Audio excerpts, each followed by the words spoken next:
The tea was still warm when my grandson spoke his first words in 6 years. I remember the exact moment. I remember the steam curling lazily from the porcelain cup Victoria had prepared for me. I remember the way Oliver's small hand shot out across the table, his grip clamping onto my wrist with surprising force. And I remember the sound that tore from a throat I believed was sealed forever. But I am getting ahead of myself. Let me start from the beginning. From that biting December morning when everything changed. The taxi arrived at 6:15. I stood on the front porch with Oliver pressed against my side, watching Victoria and her parents load their designer luggage into the trunk. 2 weeks in Paris, she had said. A lavish Christmas gift from her parents. How generous of them. The morning air bit at my cheeks. December in Connecticut was never gentle, but this cold felt different. Sharper somehow. It felt like a warning. Oliver stood close to me. Too close. His hand found mine in the pre-dawn darkness, and I felt his fingers squeeze. Tight. Tighter than usual. I looked down at him. His eyes were fixed on his mother. They weren't filled with love, nor were they filled with his usual protective blankness. There was something else there. A sharp, terrified awareness I couldn't quite name. 2 weeks, Victoria said, smoothing the lapels of her cashmere coat as she clicked toward us in her heels. Her smile was perfect. It was always perfect. That smile had fooled everyone for 6 years. It had fooled me too. Or maybe I had just wanted to be fooled. Are you sure you can handle him, Eleanor? I know he can be... difficult. Difficult. That was the word she always used. She spoke as if my grandson were a leaky faucet or a scheduling conflict to be managed rather than a child to be loved. I smiled back. It was the smile I had perfected over 6 years of living with this woman in my own home. The home Harold and I had built together. The home where we raised Marcus. The home that should have been filled with the chaotic laughter of grandchildren, but instead was suffocated by this cold, careful silence. He is my grandson. We will be fine. Victoria leaned down to Oliver's level. I watched her manicured fingers grip his small shoulders, digging in just a little too hard. I saw Oliver flinch. It was microscopic. Most people would have missed it. But I had been studying my grandson for 6 years. I knew every twitch, every shudder, every silent scream hidden behind those vacant eyes. Be good for Grandma, she whispered, her voice like silk over steel, but I heard the edge in it. Remember what we talked about.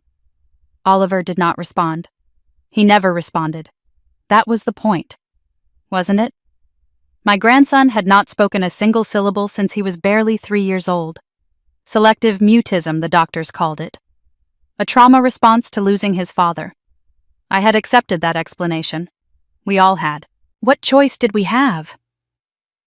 The taxi pulled away, tires crunching on the gravel. I waved. Oliver did not.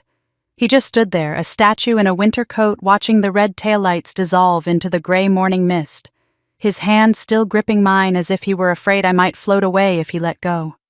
Something shifted in the air. I could feel it physically. It was the way the atmosphere changes when a storm breaks.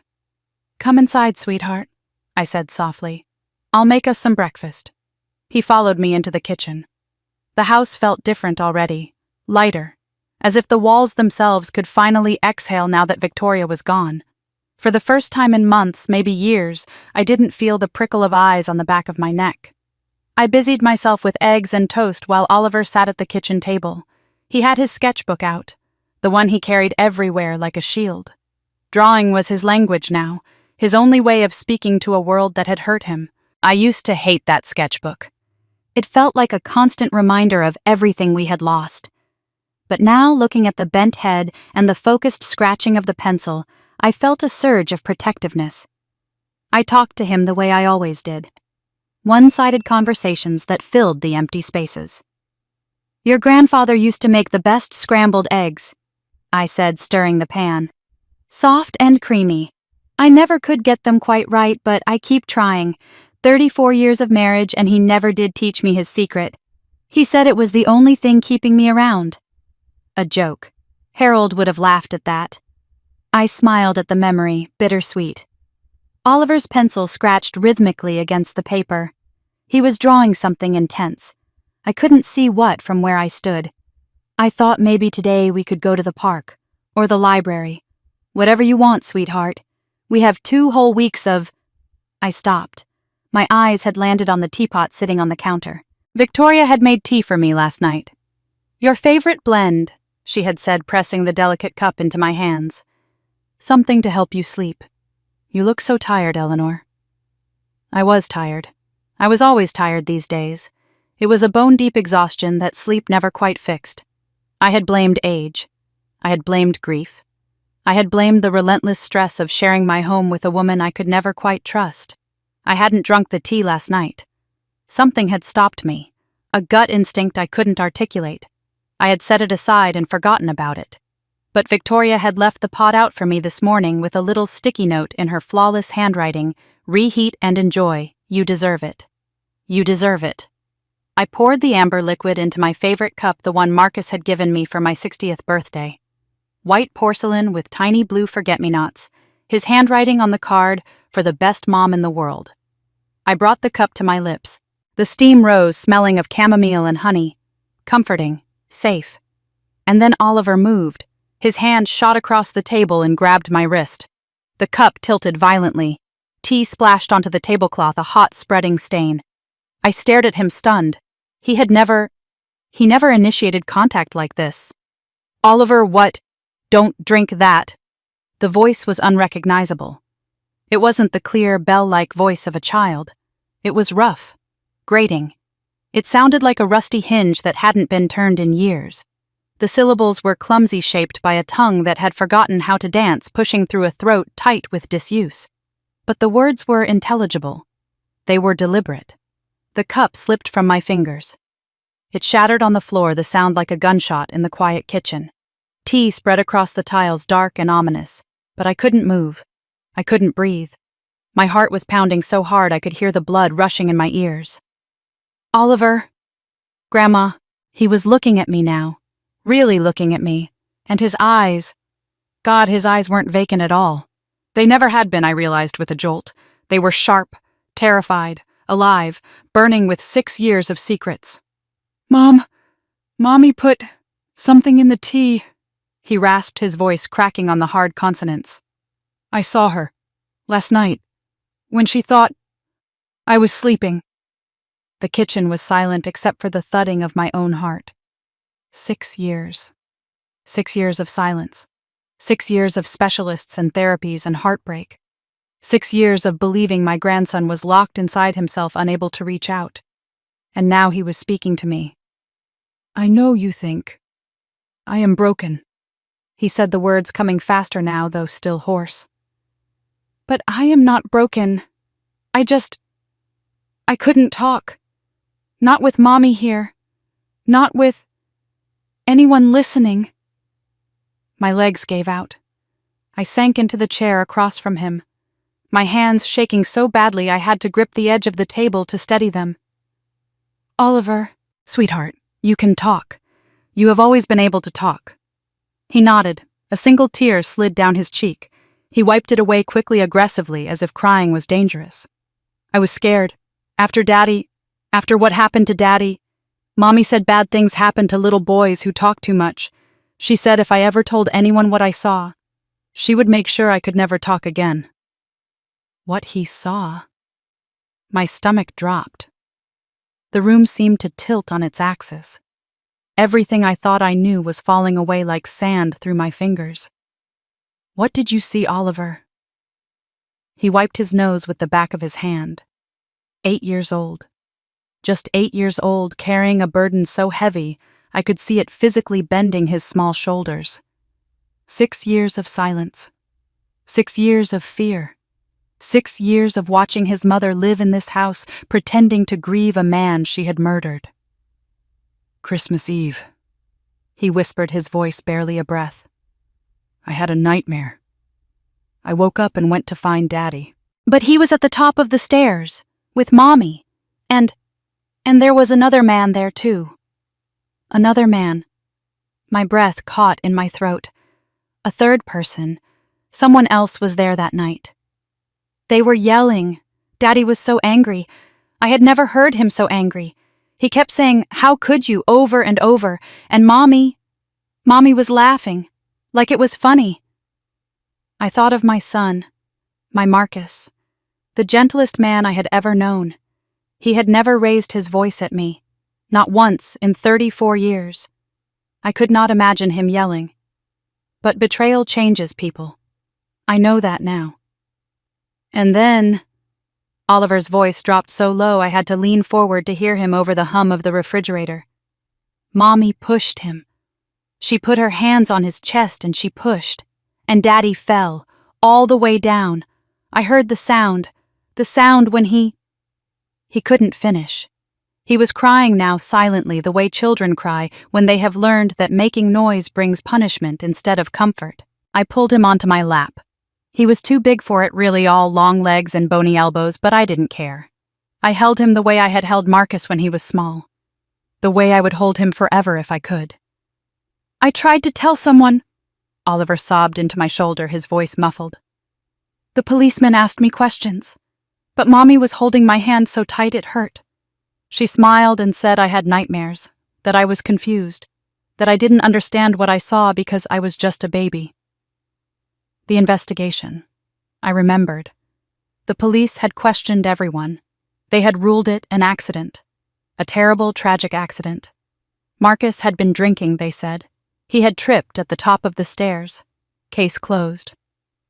I understood, Grandma. Oliver pulled back to look at me. His eyes were red but fierce. There was steel in that little boy. Steel that had been forged in the fire of silence. I was little, but I understood what I saw. Mommy pushed Daddy, and then she told me if I ever said anything, she would make sure no one would ever believe me. She would send me away to a place where bad boys go. Forever. So he stopped talking. A 2-year-old child made a calculated choice. He sealed his own voice inside himself to survive. And he had carried this secret for 6 years. Waiting. Waiting for what? For someone to believe him. For a moment when it was safe to speak. For his mother to leave. "Why now?" I asked. My voice was barely a whisper. "Why are you telling me now?" Oliver bit his lip. That gesture. It was so much like Marcus. "Because I heard Mommy on the phone yesterday. She didn't know I was awake. She was talking to someone. About you. About the tea. She said..." He swallowed hard, his throat working. "She said it was almost done. She said after you were gone, no one would ever find out. No one would ever know what she did." The tea. I looked at the shattered cup on the floor, at the brown liquid seeping into the grout between the tiles, at the stains spreading like dried blood. Almost done. How long? How long had she been doing this? 32 years as an ICU nurse. I had seen poisoning before. Accidental overdoses, intentional harm, slow poisoning that masqueraded as chronic illness. I knew the signs. I knew the smell of something wrong in a patient's system. I stood up slowly, setting Oliver on his feet. I walked to the counter where the teapot still sat. I lifted the lid, brought it to my nose. There, underneath the chamomile and honey, something off, bitter, metallic, chemical, the kind of smell that made my medical training stand up and take notice. I didn't know what it was, not yet. But my body knew. My 32 years of instincts knew. Victoria had tried to poison me. No. Victoria was poisoning me. Had been poisoning me. For how long? The fatigue that never went away. The headaches. The dizzy spells I had blamed on grief and aging. She had been patient, methodical. The tea she made for me every night. How long had she been doing this? How long had she been slowly killing me while I thanked her for her kindness? I set the teapot down. My hands were steady now. The shock had passed. Something colder was settling in. Something I hadn't felt since the night the police called me about Marcus. Purpose.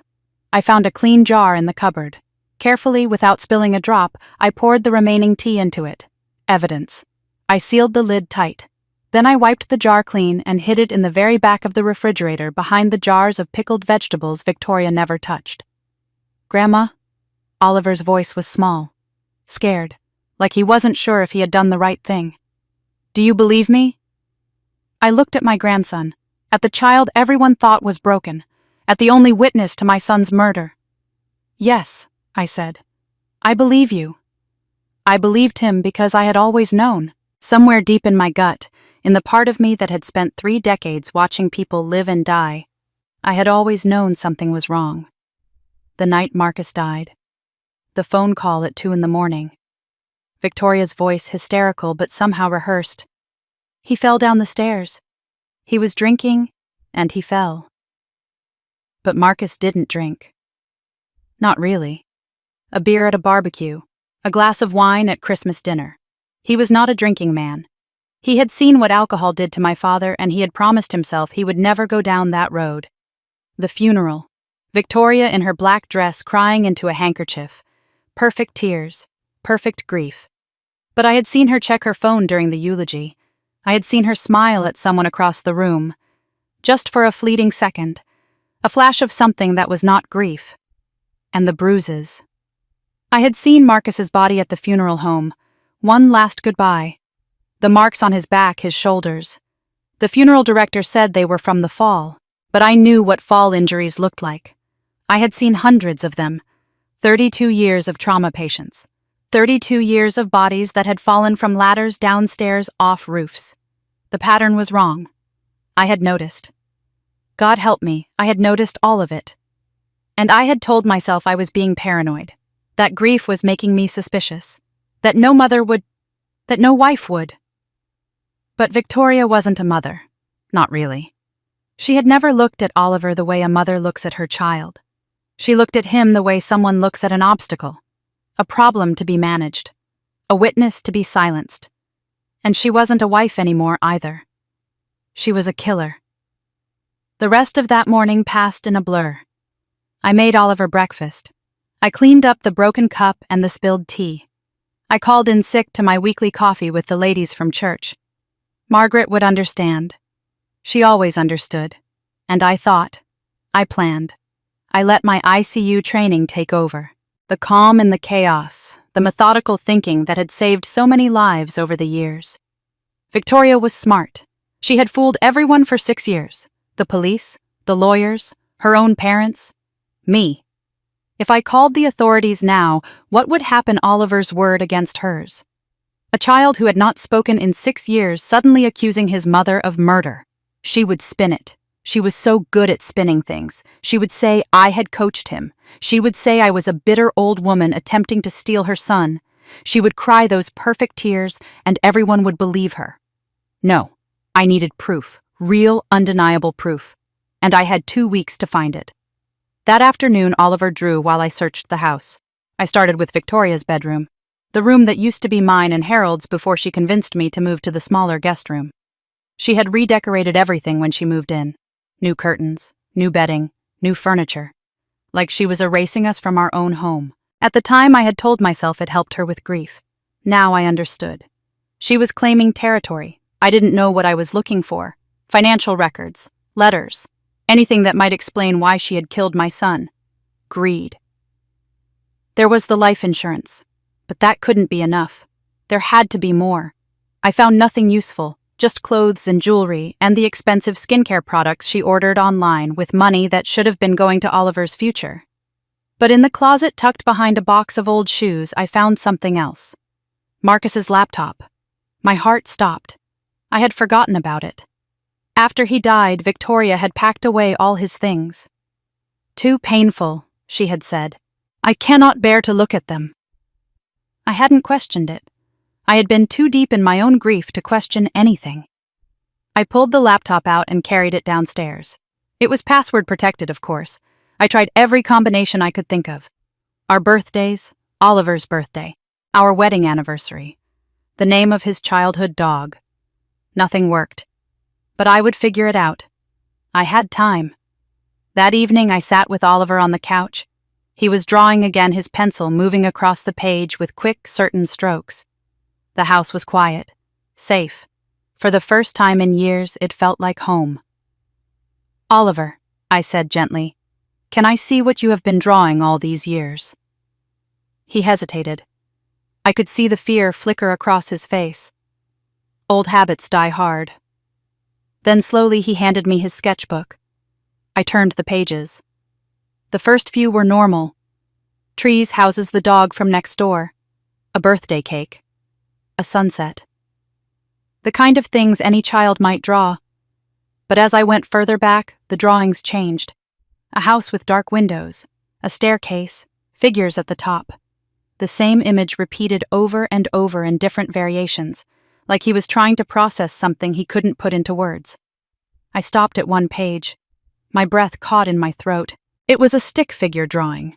Simple like any child's art. But the meaning was horrifyingly clear. Two figures at the top of the stairs. One with long hair. Victoria. One with short hair. Marcus. And behind Victoria, hands extended toward Marcus's back. A third figure stood nearby. The other man Oliver had mentioned. The fourth figure was falling. Arms spread wide, tumbling down into darkness.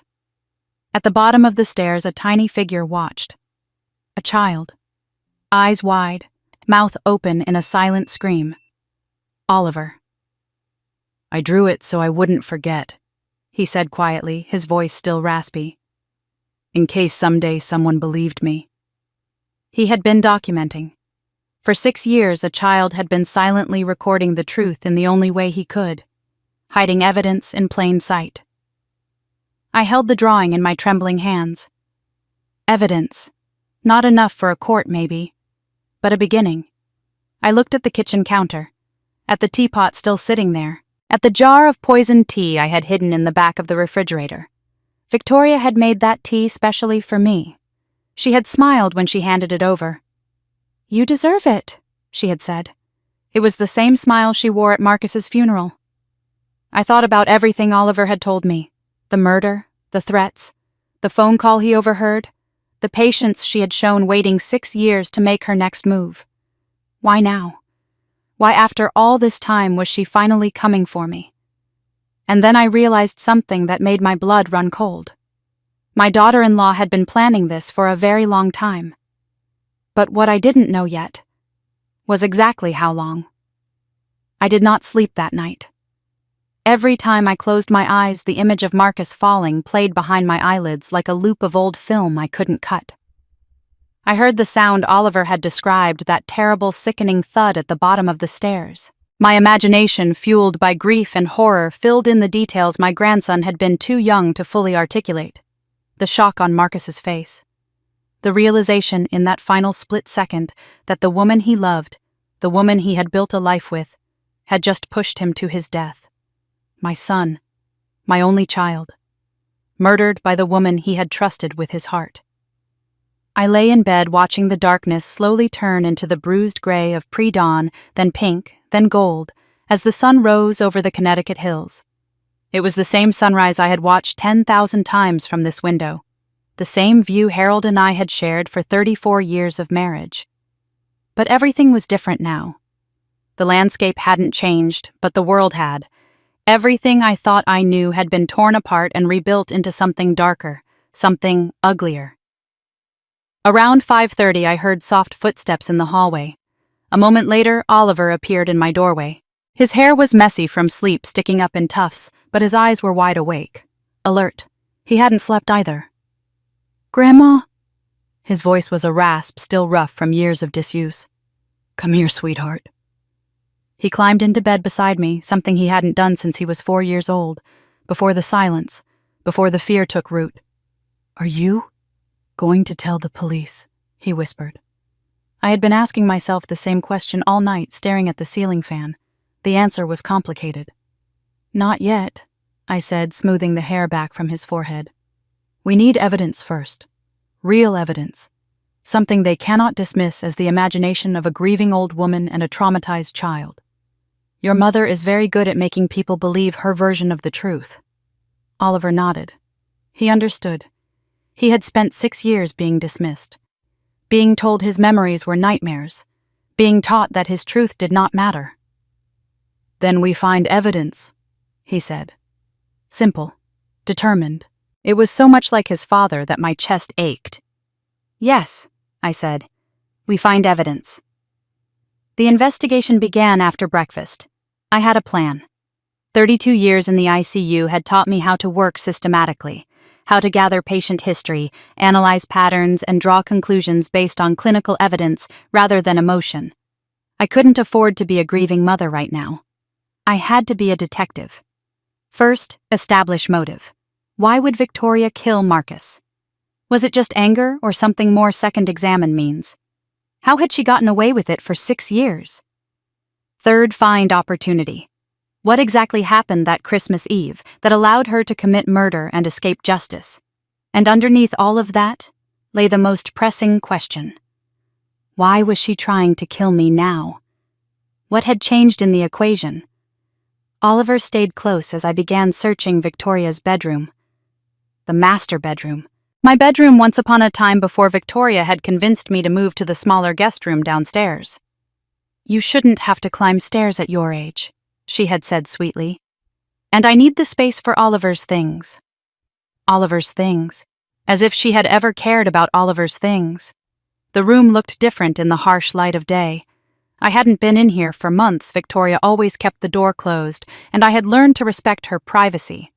But now I saw it with new eyes. The furniture was new, expensive. The kind of modern minimalist pieces, sharp angles, glass chrome, that belonged in an architectural digest, not a warm family home. The curtains were heavy silk. The bedding was high thread count designer linen. Everything Victoria touched turned to cold luxury. "She changed everything," Oliver said quietly, standing in the doorway, unwilling to cross the threshold. "Daddy's stuff used to be here. His books, his pictures." "I know, sweetheart." I searched the obvious places first. The nightstand drawers, the dresser, the walk-in closet with its rows of designer clothes and shoes that cost more than my first car. Nothing. Just the evidence of a woman who loved expensive things and had the money to afford them. But then Oliver pointed at the vanity. "That drawer," he croaked. "Mommy always keeps it locked." The vanity was a beautiful antique piece, one of the few things Victoria had kept from the original decor because it suited her image. It had a central drawer with ornate brass hardware, locked tight. I had raised a son who hid his Halloween candy in clever places. I knew how to find secrets in this house. The key wasn't on her keychain. It wasn't in the nightstand. I checked her jewelry box, lifting out the trays of diamond earrings and gold bracelets. Finally hidden under the velvet lining of the bottom tier, I felt a small hard lump. I pulled it out. A small brass key. People always hide keys near the locks they protect. It is human nature. Convenience often overrides security. The drawer opened with a soft, satisfying click. Inside it wasn't jewelry or love letters. It was paperwork. Folders, documents, bank statements, credit card bills. The financial life Victoria had kept meticulously hidden from everyone. I gathered everything and carried it downstairs to the kitchen table, spreading it out like a patient's chart. Oliver sat nearby with his sketchbook drawing quietly, but I knew he was listening, processing. He had spent 6 years observing in silence. Old habits die hard. The life insurance policy was on top. $500,000 paid out to Victoria Thornton's sole beneficiary in January 2020. 1 month after Marcus died, $500,000. That was what my son's life had been worth to the insurance company. I flipped through the bank statements month by month, year by year. I watched the numbers drop like a stone.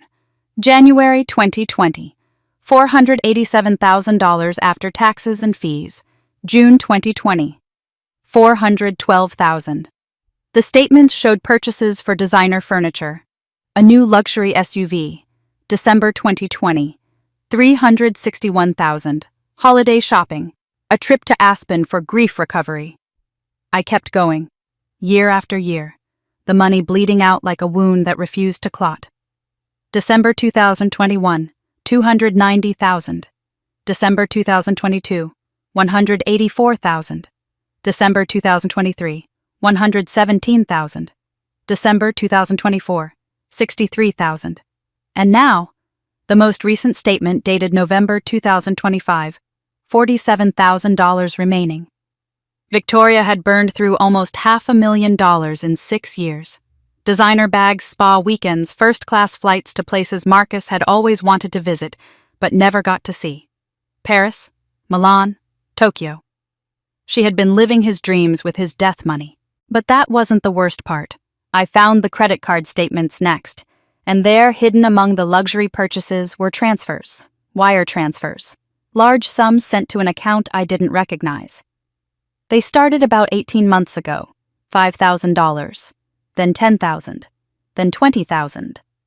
Regular payments appearing every month like clockwork to an entity listed only as RM Holdings LLC, RM.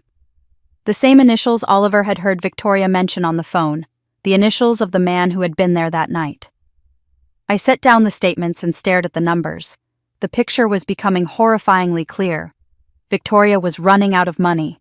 The $500,000 that had seemed like a fortune 6 years ago was nearly gone. And she was desperate.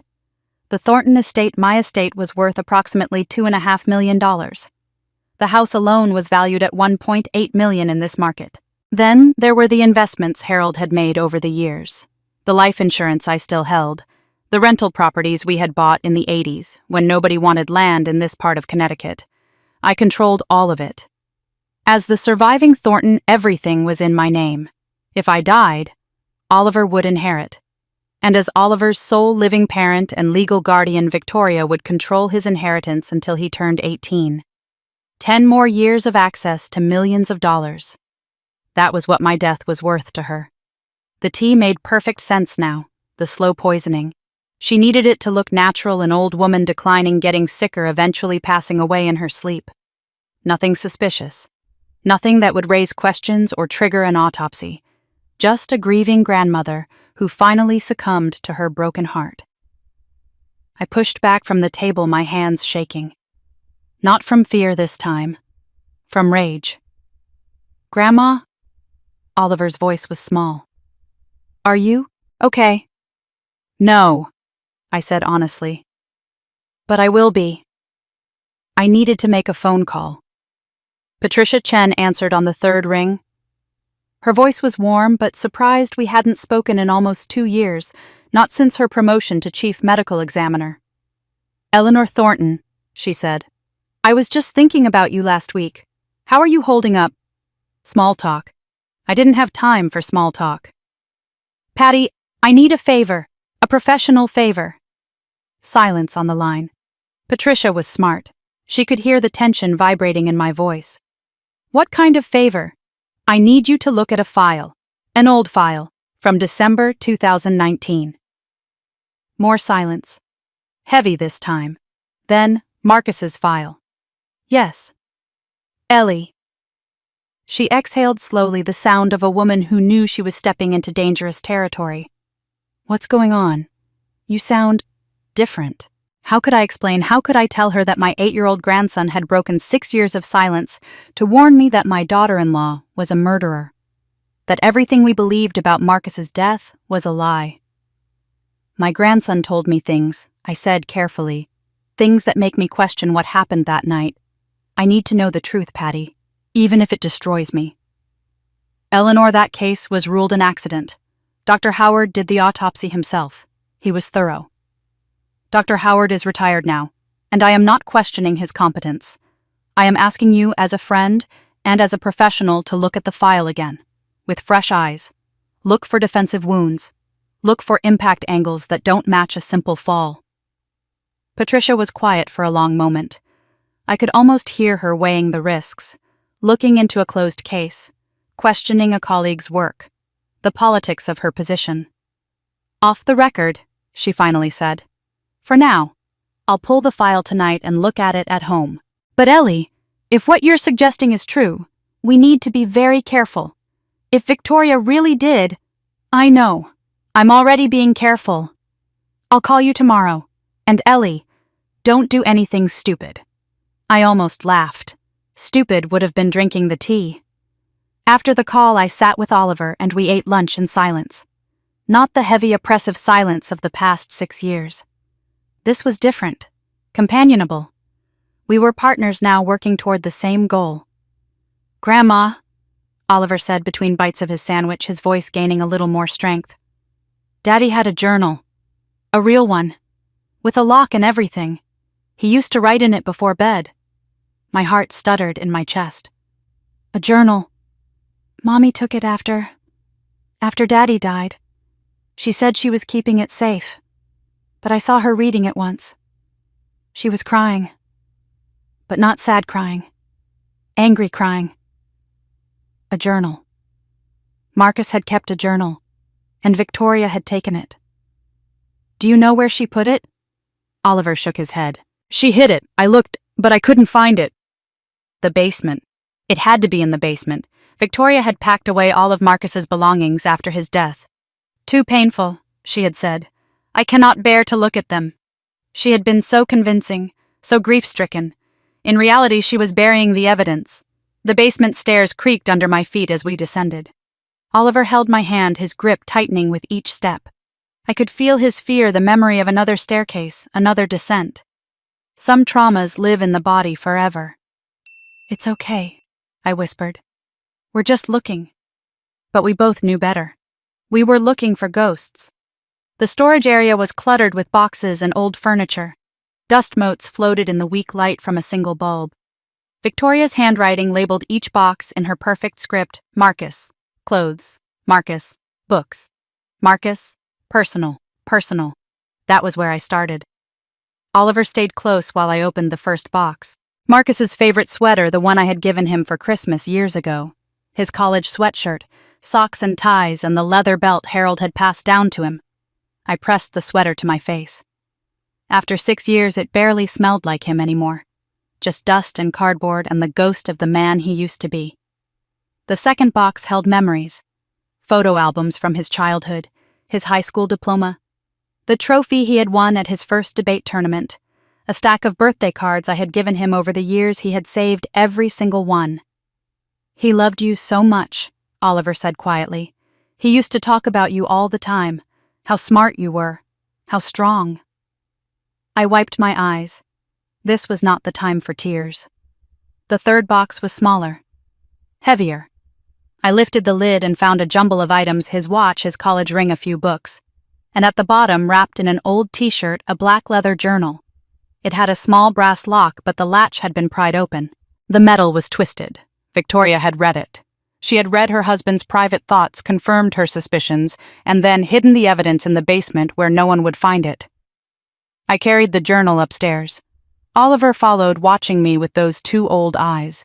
The living room was growing dark as evening settled in.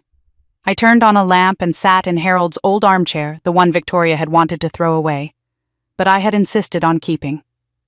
Oliver curled up on the couch with a blanket, exhausted from the day's emotions. I opened the journal to the first page. Marcus's handwriting. Neat and controlled. The penmanship of a man who had always prided himself on precision, on logic, on control. January 15th, 2019. New year, new journal. Victoria gave me this for Christmas. She said I needed to process my feelings more. Maybe she is right. I have been stressed at work lately.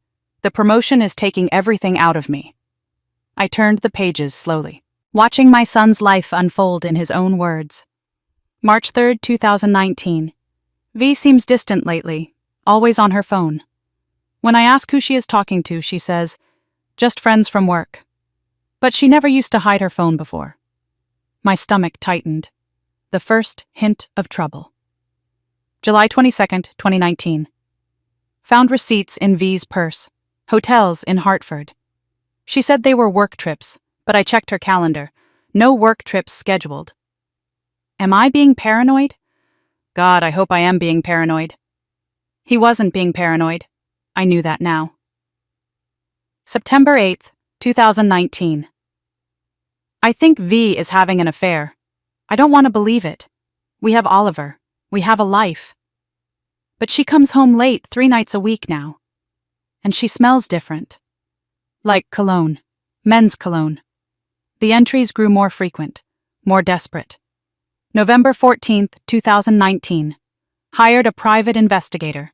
I feel sick about it. But I need to know.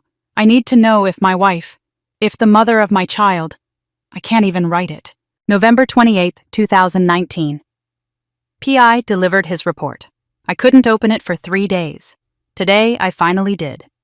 The next entry was written in a different pen. The ink was darker, the handwriting shakier, like he had started over multiple times.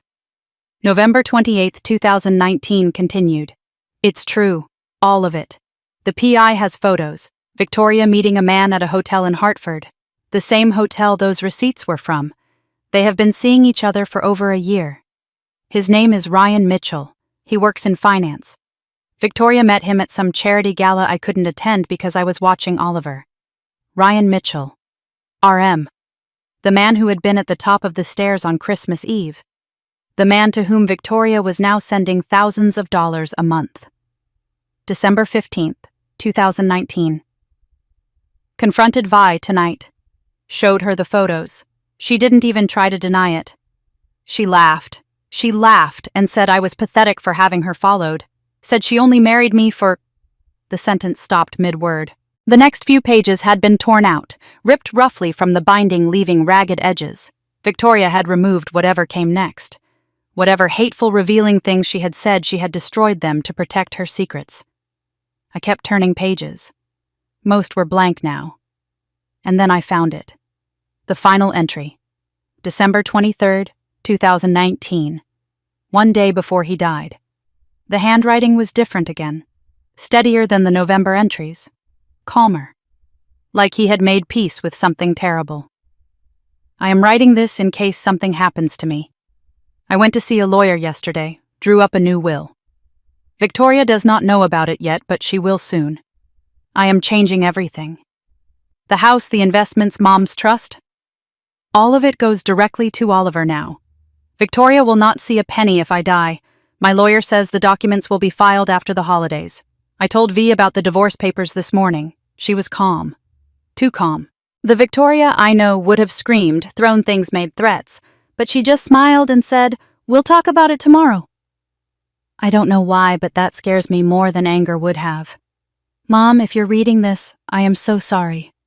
I should have told you what was happening. I was ashamed. I thought I could handle it myself. I thought I could protect Oliver and fix my marriage and make everything okay. I was wrong. V is not who we thought she was. She is... God, I don't even know how to describe it. Cold. Calculating. She has been using me for years, using all of us. And now that she knows about the new will, now that she knows I'm taking everything away from her, I am probably being paranoid. Nothing is going to happen. We will have our fight tomorrow. She will sign the divorce papers eventually, and life will go on. But if you are reading this, if something has happened to me, it was not an accident. Protect Oliver. He has seen things. He knows things. And V will do anything to keep him quiet. Anything. I love you, Mom. I am sorry I didn't tell you sooner. Your son, Marcus. I read the words 3 times, 4 times, 5 times. My hands were shaking so badly the pages rattled. My vision blurred with tears I had been holding back for hours. My son had known. 24 hours before Victoria pushed him down those stairs, Marcus had known she was dangerous. He had tried to protect Oliver. Tried to protect me. He had written this letter as insurance, as evidence, as a desperate plea from beyond whatever grave he feared was waiting, and I had never seen it. 6 years. I had spent 6 years sharing a house with my son's murderer, making her tea, watching her raise my grandson, believing her tears and her grief and her perfect performance of a devastated widow. The journal slipped from my fingers and landed on the carpet with a soft thump. Oliver stirred on the couch. "Grandma." I could not answer, could not speak, could not do anything but stare at the wall where Marcus's senior portrait hung, the one Victoria had wanted to take down, but I had refused. My son smiled at me from that photograph. 22 years old, his whole life ahead of him. No idea that one day he would fall in love with a woman who would destroy him. December 23rd. He had written this warning 1 day before Christmas Eve. 1 day before Victoria pushed him down those stairs. one day before she stole everything from us. And I had spent 6 years believing it was an accident. 6 years of lies. 6 years of manipulation. 6 years of my grandson suffering in silence because a monster had taught him that speaking the truth meant death. But now I knew. Now I had proof. And Victoria. Victoria had no idea that her carefully constructed world was about to come crashing down. I did not sleep that night. How could I? Every time I closed my eyes, I saw the words from Marcus's journal burning against my eyelids. It was not an accident. I sat in Harold's old armchair, the leather cool against my back, watching the darkness slowly bleed into gray, then pink, then a pale, sickly gold as the sun rose over the Connecticut hills. It was the same sunrise I had watched 10,000 times from this window. But the world it illuminated was no longer the one I recognized. I hadn't eaten. I hadn't cried. I was beyond crying now. I was somewhere past grief in a cold, barren landscape where only one thing could grow determination. "Grandma?" Oliver stood in the doorway, still in his pajamas. His hair was mussed from sleep sticking up in tufts, but his eyes were wide awake, alert. He hadn't slept either. He had been listening, watching. "You didn't sleep," he said. It wasn't a question. His voice was rough, a rasp of gravel, but steady. "No." He disappeared for a moment.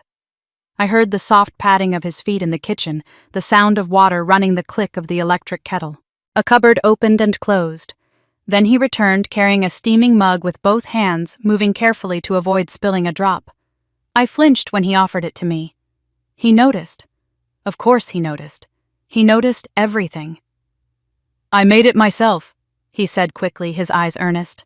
"From the new box, the sealed one in the back of the pantry, the one Mommy didn't touch. I checked the seal." My throat tightened. 8 years old, and he was already thinking like a survivalist.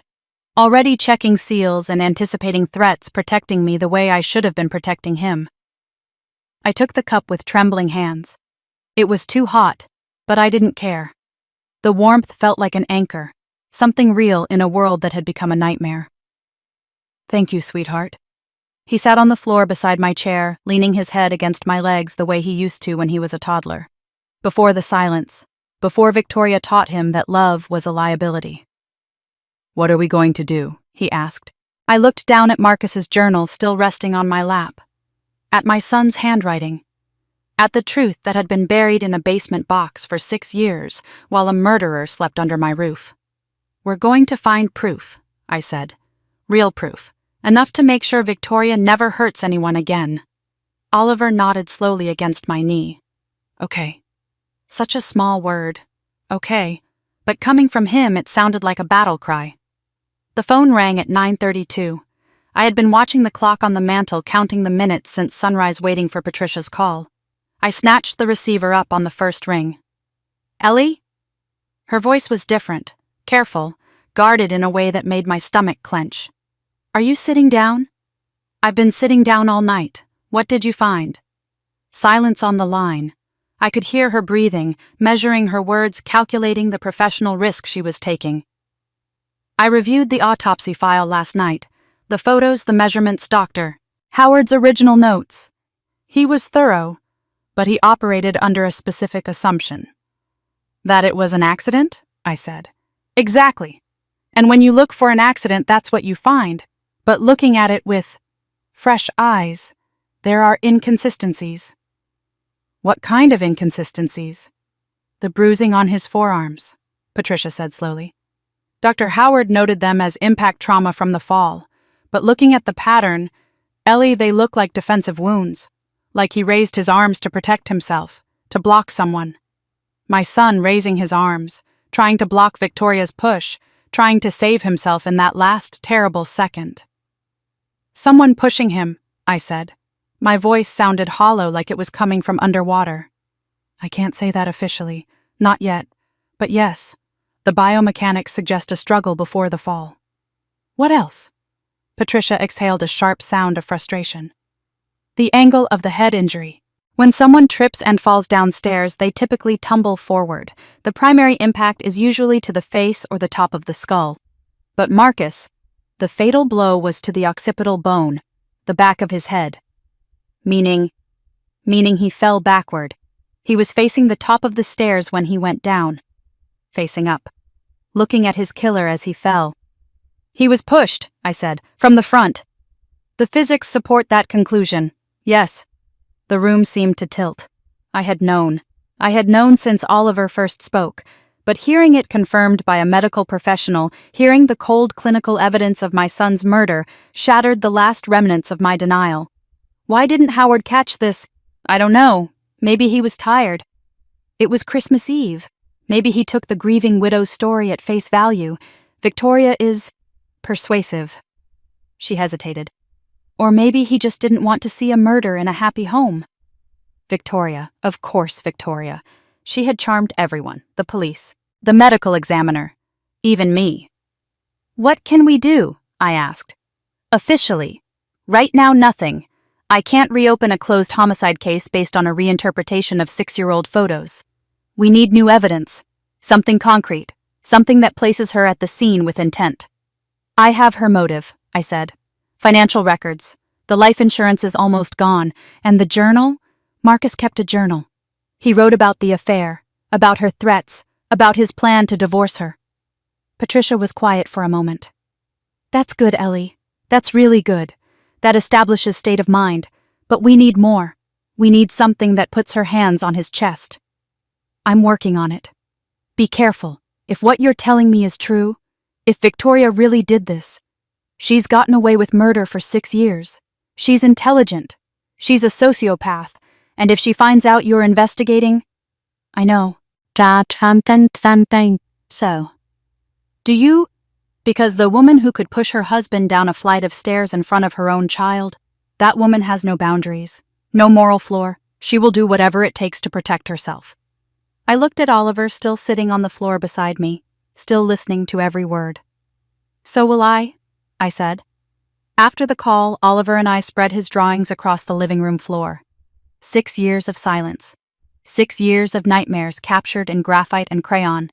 6 years of a child desperately trying to communicate something the adults in his life refused to see. But I was seeing now. Show me, I said. Show me everything. He organized them chronologically. 2020, right after Marcus died. The drawings were jagged, almost primitive, a 2-year-old's processing of trauma. Dark scribbles, red crayon that might have been blood, a shape at the bottom of a black void. Then 2021. The images grew clearer. A house, a staircase, figures at the top. By 2022, the details had sharpened. A woman with long dark hair, a man with short hair, and falling, always falling, a figure tumbling down into darkness. You drew the same thing over and over, I said softly. I didn't want to forget. His voice was small. I was scared if I forgot nobody would ever know. And Daddy would just be gone. Like he never mattered. I pulled him close, burying my face in his hair. He mattered. He matters. And we're not going to let anyone forget.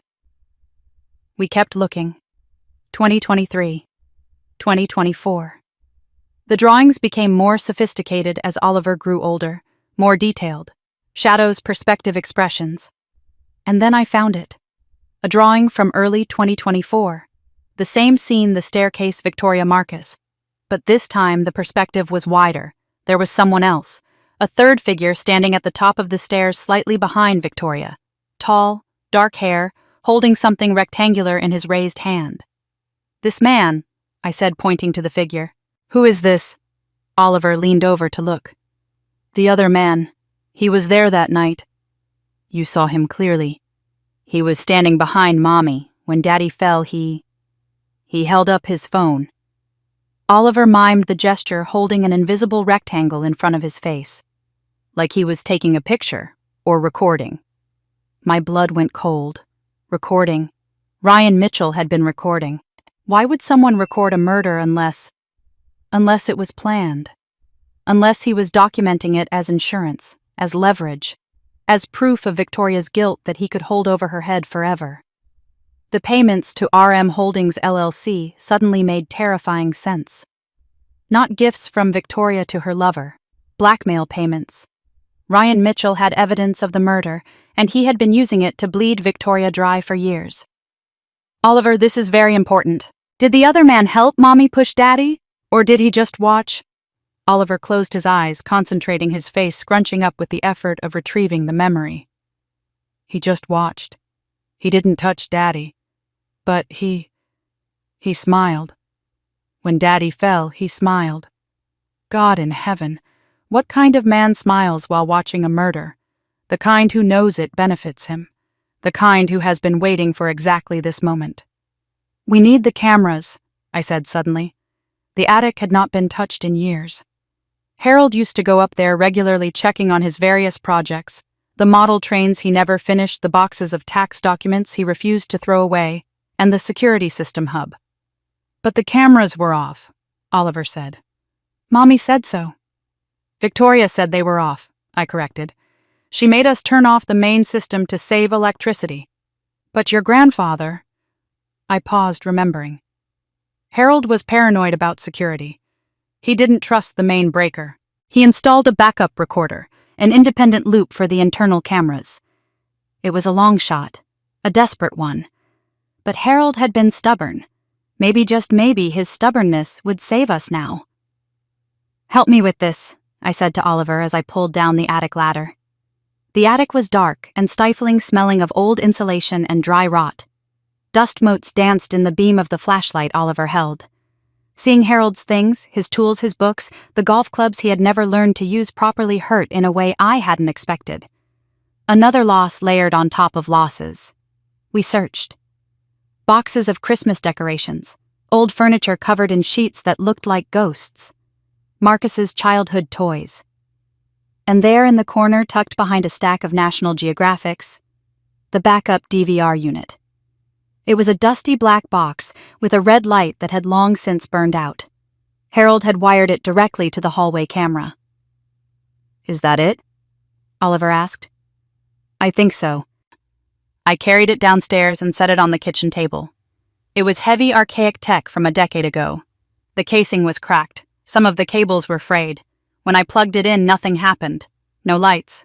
No hum of the hard drive spinning up. "It's broken," Oliver said, his shoulders slumping. "The power supply is dead," I said, examining the unit.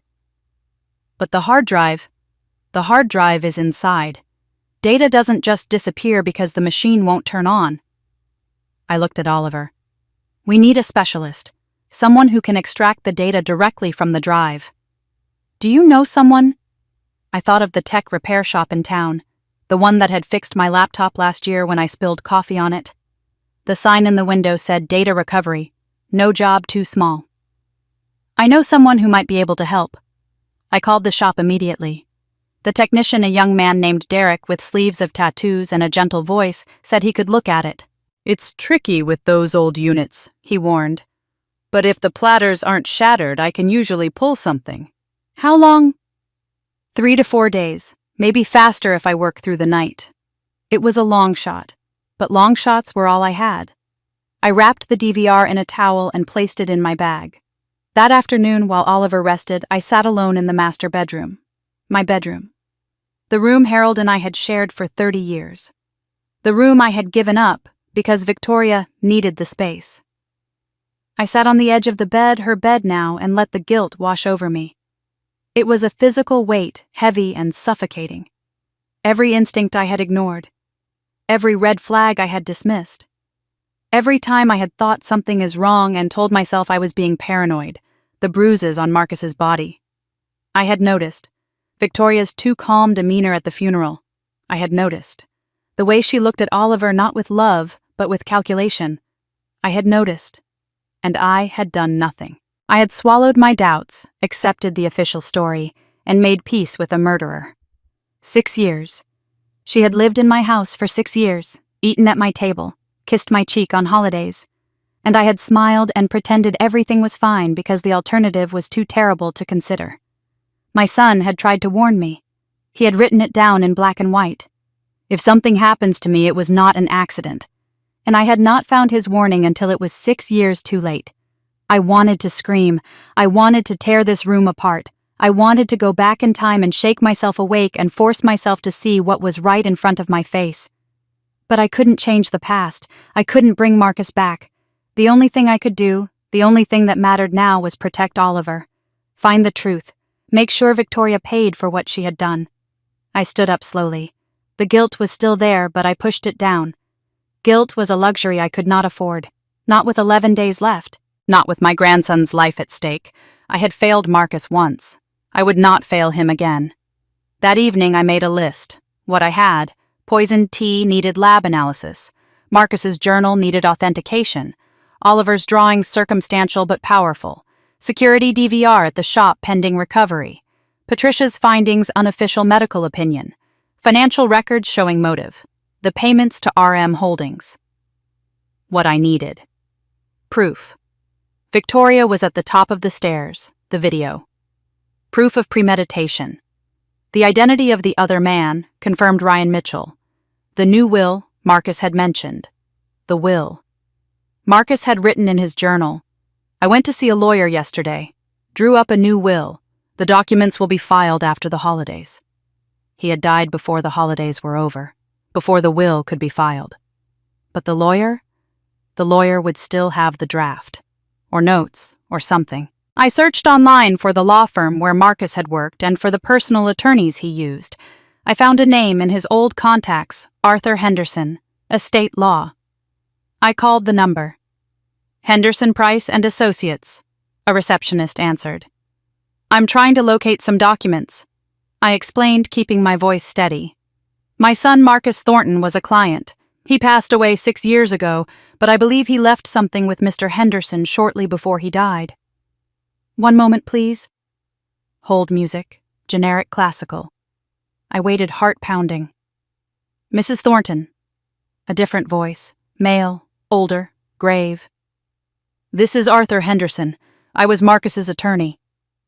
"Mr. Henderson, thank you for taking my call. I was very sorry about Marcus. He was a good man." "Thank you.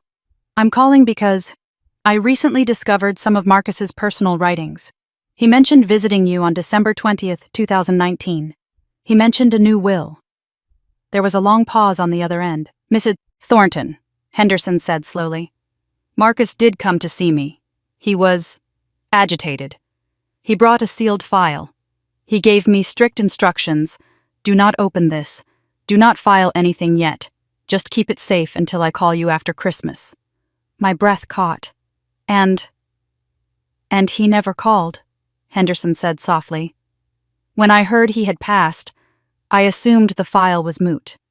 Since he never executed the documents or authorized me to open them, my hands were tied.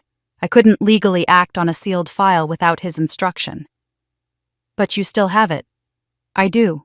It's in our secure archives, marked, 'To be opened only by Eleanor Thornton in the event of my death.' He had left it for me, not as a public document, but as a failsafe, a message in a bottle." "Why didn't you contact me?" I asked. "I tried Mrs. Thornton. I called the house a week after the funeral," Victoria answered.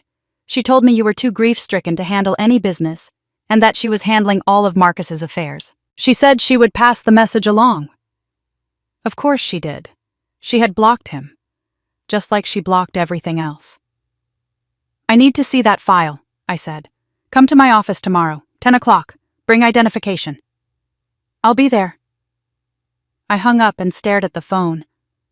Marcus had known. He had known Victoria might try to prevent anyone from seeing the truth, so he had hidden it where only I could retrieve it. My brilliant, careful son. Even in death, he was trying to protect us. I tucked Oliver into bed that night. It was the first time I had done that in years. Victoria had always insisted on handling bedtime herself. "Quality time with my son," she called it. I wondered now what she had really been doing. What threats she had whispered in the dark. What fears she had reinforced to keep him silent. "Grandma," Oliver's voice was raspy in the darkness. "What happens now?" I sat on the edge of his bed. The same bed Marcus had slept in as a boy. "Now we gather evidence," I said. "We build a case, and when we have enough, we go to the police." "Yes, when we have enough that they cannot ignore us." He was quiet for a moment. "What if Mommy comes back before we're done?" I smoothed the hair from his forehead, the same gesture I had used with Marcus a lifetime ago. Then we make sure we find everything first. But what if we can't? His voice cracked. What if she comes back and she knows what we're doing and she... Oliver. I leaned down so I was looking directly into his eyes. I spent 32 years keeping people alive in the ICU. I learned something important there. What? That when someone you love is in danger, you don't give up, you don't stop, you fight until your last breath. He nodded slowly, tears glistening in his eyes. Like Daddy tried to fight. Yes. My throat tightened. Like Daddy tried to fight, but we have something Daddy didn't have. What? Each other and the truth. And 11 days. I kissed his forehead and stood in the doorway watching him until his breathing slowed into sleep. 11 days until Victoria returned from Paris. 11 days to prove she was a murderer. 11 days to make sure my grandson was safe forever. I walked down the hallway past the photographs of Marcus and Harold, past the life I used to have, past the woman I used to be, the one who trusted, who hoped, who believed the best in people. That woman was gone now, buried alongside her son. In her place stood someone new, someone harder, someone who understood that the world was full of monsters and the only way to defeat them was to become something they did not expect. I knew exactly what I was going to do, and God help anyone who tried to stop me. The law offices of Henderson, Price & Associates occupied the top floor of a weathered red brick building downtown. It was the kind of structure that had anchored the town square since before the highway was built, solid, imposing, and smelling of dust and serious decisions. I had left Oliver with Mrs. Patterson next door. She was 73 years old, mostly deaf, and possessed a heart made of gold. She had been bringing us casseroles since the day Marcus died. She didn't ask questions. She just patted Oliver's head, gave him a glass of milk, and said she would teach him how to cheat at gin rummy. Safe. He would be safe for a few hours. The elevator creaked and shuddered as it climbed. My reflection stared back at me from the polished brass doors, a 63-year-old woman in her Sunday dress clutching her purse like a weapon. I barely recognized myself.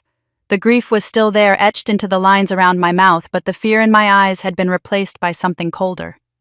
Arthur Henderson met me in the reception area. He was older than I expected, mid-70s, with thinning white hair and the kind of face that had seen too much of human nature but chosen to be kind anyway. Mrs. Thornton. He took my hand in both of his. His grip was dry and papery. Thank you for coming.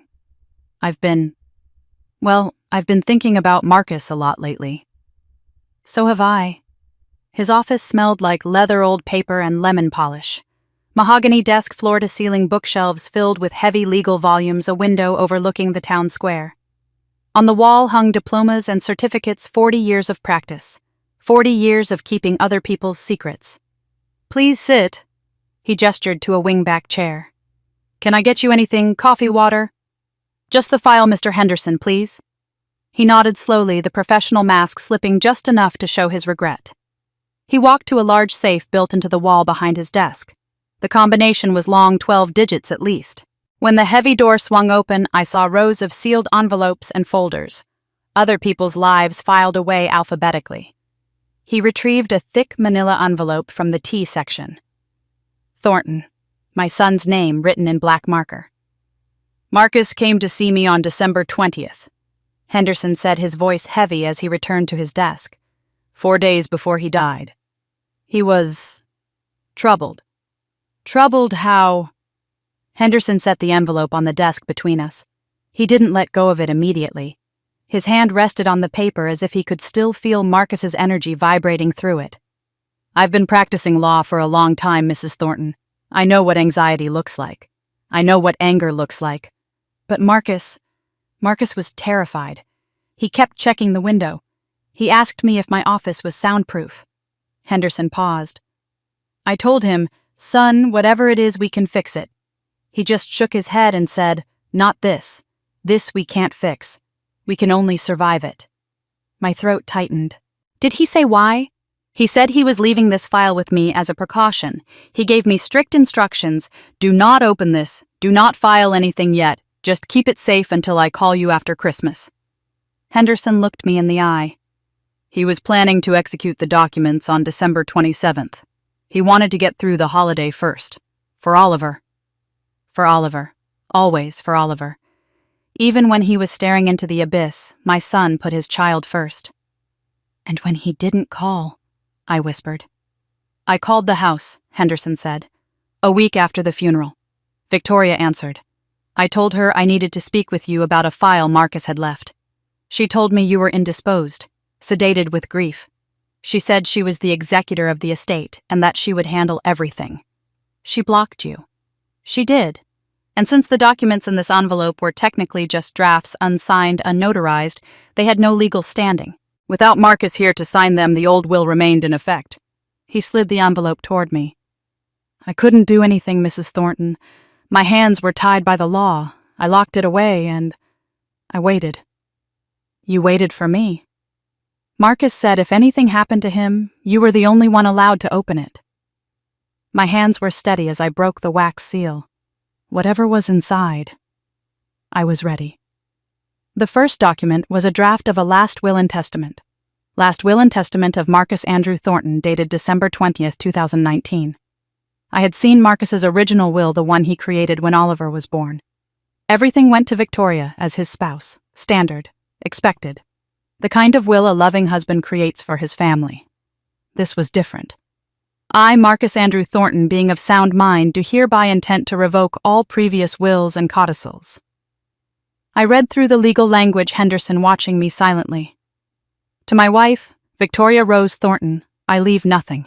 The marriage has been irreparably broken through her own actions, and I no longer consider her my spouse in any meaningful sense. Nothing. Marcus had planned to cut her out completely. To my son, Oliver, Marcus Thornton, I leave my entire estate to be held in trust by my mother, Eleanor Grace Thornton, until Oliver reaches the age of 25 years. Oliver got everything. The house, the investments, the future. This is why, I said, my voice trembling. She found out. She knew he was going to sign this. That would explain the timing, Henderson said grimly. If he had signed this on the 27th, she would have been left with nothing. By killing him on the 24th, the old will stood. She got it all. The life insurance, I said. Victoria received $500,000. Life insurance operates outside the will, but he had a change of beneficiary form in here too. Henderson pointed to a paper clipped to the back. He was going to change it to Oliver. He never got the chance to file it. I turned to the second document. Petition for dissolution of marriage. Draft, unfiled, grounds irreconcilable differences, adultery, and emotional cruelty. There was a yellow sticky note attached to the front in Marcus's handwriting. File Deck 26. Serve Victoria. Deck 27. Wait until Santa has come and gone. He was trying to protect his son from a ruined Christmas. He paid for that kindness with his life. There's one more thing, Henderson said quietly. The reason he was seeking a divorce. The third document was thicker than the others. A bound report with a black cover. Confidential investigation. Victoria Thornton. November 2019. Marcus had hired a private investigator. I opened the report and began to read. Subject: Victoria Rose. Thornton client, Marcus A. Thornton. Period of investigation: October 1st, November 15th, 2019. The PI had been thorough. Hotel records, credit card statements, phone logs, and photographs. Dozens of grainy but unmistakable photographs. Victoria meeting a man at a coffee shop in Hartford. Victoria walking with a man through a parking garage, her hand tucked into his pocket. Victoria kissing a man in the front seat of a black BMW. The same man in every photo. Tall, dark hair, sharp predatory features. The kind of handsome that came with money and confidence and a complete absence of conscience. Subject: identified Ryan Mitchell. Occupation financial advisor, Hartford Investment Group. Status single. High net worth. I stared at his face. The confident smile, the arrogance. Did you know about this? I asked Henderson. About the affair. Marcus told me. He was devastated. He had suspected for months, but seeing the proof. Henderson shook his head. It broke something in him. Not his resolve that only got stronger, but his faith. In marriage, in the woman he slept next to. I gathered the documents and stood. The weight of the envelope in my hands felt like lead. "Thank you, Mr. Henderson, for keeping this safe. For waiting." "Mrs. Thornton." He rose with me. "Whatever you're planning to do with this information, please be careful. If Victoria killed him to stop these documents from being signed, she did. Then she is dangerous, and she has the money and the freedom to stay that way." I met his eyes. Not for long. I sat in my car in the parking lot for 20 minutes, the engine idling, the heat blasting against the December chill. I pulled out the PI report again. I needed to memorize the face of the enemy. Ryan Mitchell. I flipped to the back of the report.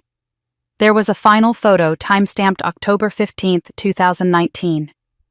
Victoria and Ryan at a hotel bar. They weren't kissing. They were leaning close heads together, looking at a phone, plotting. 2 months before Marcus died. They had been planning it even then. But something about Ryan's face nagged at me, a familiarity I couldn't place. I had seen him before. Not just in these photos, in real life. I pulled out my phone and opened the photo gallery. I scrolled back, years back. After Marcus's funeral, Victoria had insisted on hiring a photographer. "To remember everyone who came to support us," she had said, "for Oliver to look back on." I had thought it was grotesque, a performance of grief. But I had been too weak to argue.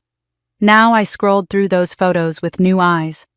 The service, the flowers, the mahogany casket that held my heart. Victoria in her black dress dabbing her eyes with a lace handkerchief. And there, in the background of a group shot by the graveside, Ryan Mitchell. My breath hitched. He was standing behind Victoria. Close. Too close for a stranger. His hand rested on her shoulder, a gesture that looked like comfort to an outsider, but now looked like possession. I zoomed in on his face. He wasn't looking at the grave. He was looking at the camera. And he was smirking, just slightly, a micro-expression of triumph. And Victoria. I studied her face in the high-resolution photo. She wasn't crying. Her eyes were dry. And at the corner of her mouth, hidden behind the handkerchief she held, was that a smile? At her husband's funeral, with her lover, her accomplice, standing right behind her. The rage that burned through me was unlike anything I had ever felt. It wasn't hot. It was ice cold. It clarified everything. He had been there. Ryan Mitchell had stood at my son's grave. He had watched us mourn. He had probably helped her pick out the dress. And I had been there too, lost in my own sorrow, too blind to see the wolves standing among the sheep. Never again. Oliver was waiting for me when I got home. Mrs. Patterson reported that he had beaten her at gin rummy 3 times and asked for seconds on her lemon cake. "She's nice," Oliver rasped after I thanked Mrs. Patterson and closed the door. "She doesn't ask questions." "No, she doesn't." I knelt down so I was at his eye level. I pulled out the photograph of Ryan Mitchell from the PI report. "Oliver, I need you to look at this very carefully. Is this the man you saw the night Daddy died?" Oliver took the photo. His small hands trembled slightly, but his gaze was steady. He studied the face, the sharp jaw, the dark hair. "That's him." His voice was quiet, rough with the memory. He was wearing a different suit, a dark one. But that's the man who was with Mommy at the top of the stairs. "You're sure?" "I'm sure. I'll never forget his face." Oliver looked up at me. He smiled when Daddy fell. Not a normal smile. A mean smile. Like he was winning a game. I took the photo back gently. "Thank you, Oliver. You are very brave." "I'm not brave," he whispered. "I was scared for 6 years." I pulled him into a hug, pressing his face against my shoulder. Being scared and doing the right thing anyway, that is the exact definition of brave. The afternoon was spent hunting Ryan Mitchell. I had never been particularly skilled with computers, but desperation is an excellent teacher. I sat at the kitchen table with my old laptop, not Marcus's, which was still password locked under my mattress, and searched. I found his LinkedIn profile easily enough. Ryan Mitchell, Senior Financial Advisor at Hartford Investment Group. specializing in high net worth client management and asset protection. Asset protection. The irony was bitter. His profile photo matched the PI surveillance pictures. Same confident smile. Same expensive suit. Same look of a man who believed the world owed him everything. There was no personal information. No social media presence beyond the professional. No Facebook. No Instagram. It was as if Ryan Mitchell existed only in the world of money and business. Deliberately low profile. The mark of someone with things to hide. I pulled out Victoria's financial documents, the ones I had found in her locked drawer in part 2. The bank statements. The credit card bills. And there buried among the luxury purchases. Phone bills. I hadn't looked closely at them before. Now I traced through the records month by month. Calls to the same number. Ending in 4599. Over and over.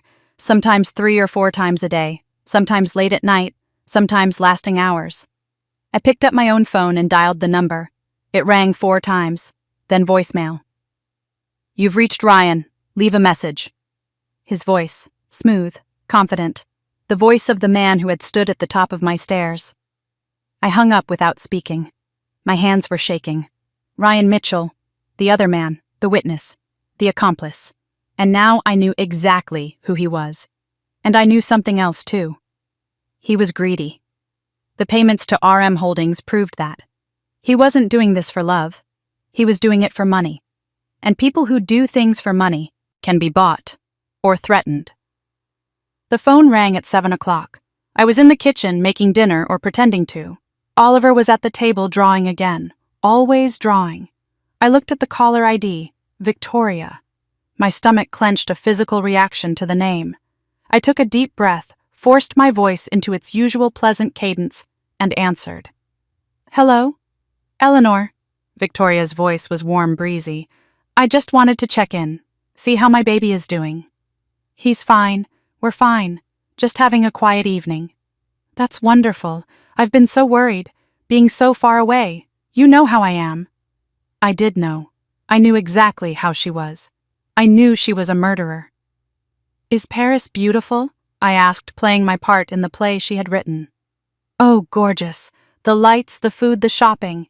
You really should travel more, Eleanor. Get out of that dusty old house."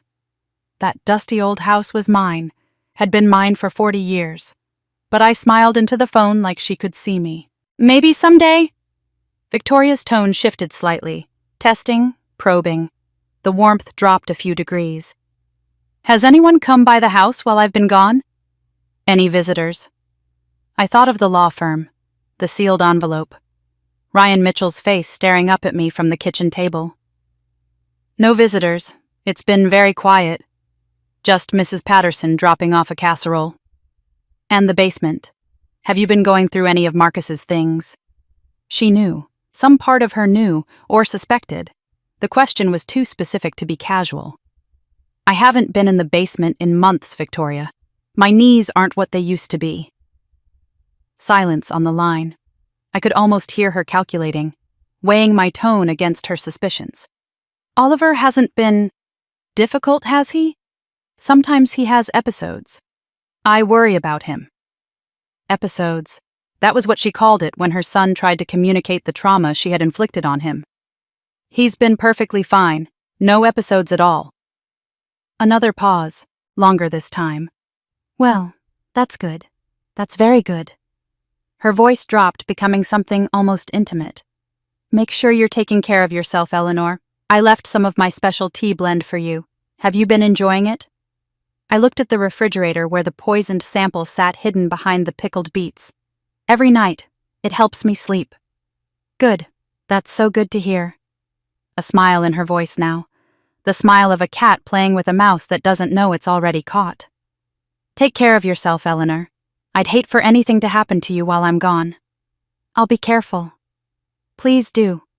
And give my love to Oliver. Tell him Mommy misses him very much." The line went dead. I set down the phone.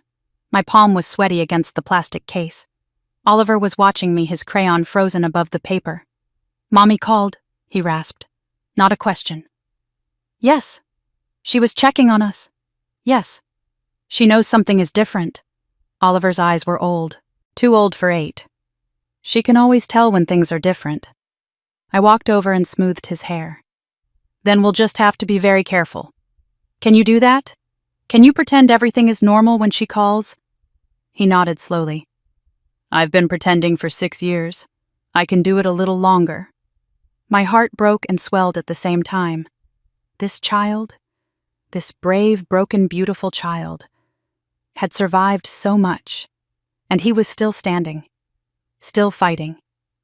I'm going to end this, I promised him. I'm going to make sure she never hurts us again. I know, Grandma. He went back to his drawing. That's why I told you. Because I knew you would fix it. After Oliver fell asleep, I spread everything across the coffee table. The unexecuted will, the draft divorce papers, the PI report, the funeral photograph, Victoria's financial records, Oliver's drawings. I lined up all the images of Ryan Mitchell, the surveillance photos from the PI, the funeral shot, and Oliver's drawing the tall figure with the rectangle in his hand. A phone. Recording. The pieces clicked together like the tumblers of a lock. Ryan Mitchell had been there the night Marcus died. He had watched Victoria push her husband down the stairs, and instead of calling for help, instead of trying to stop it, he had recorded it. Why? Why would someone film a murder unless they planned to use it? The payments to RM Holdings LLC. Victoria had been sending money to that account for 18 months. Thousands of dollars, every month like clockwork. Not gifts to a lover. Blackmail payments to a witness. Ryan Mitchell had evidence of the murder video evidence, and he had been using it to bleed Victoria dry. That was why the money was gone. That was why Victoria was desperate enough to kill me now to get control of Oliver's inheritance so she could keep paying the blackmailer. But Ryan had the video. If I could find him. If I could convince him to turn over that footage, it would prove everything. Victoria pushing Marcus.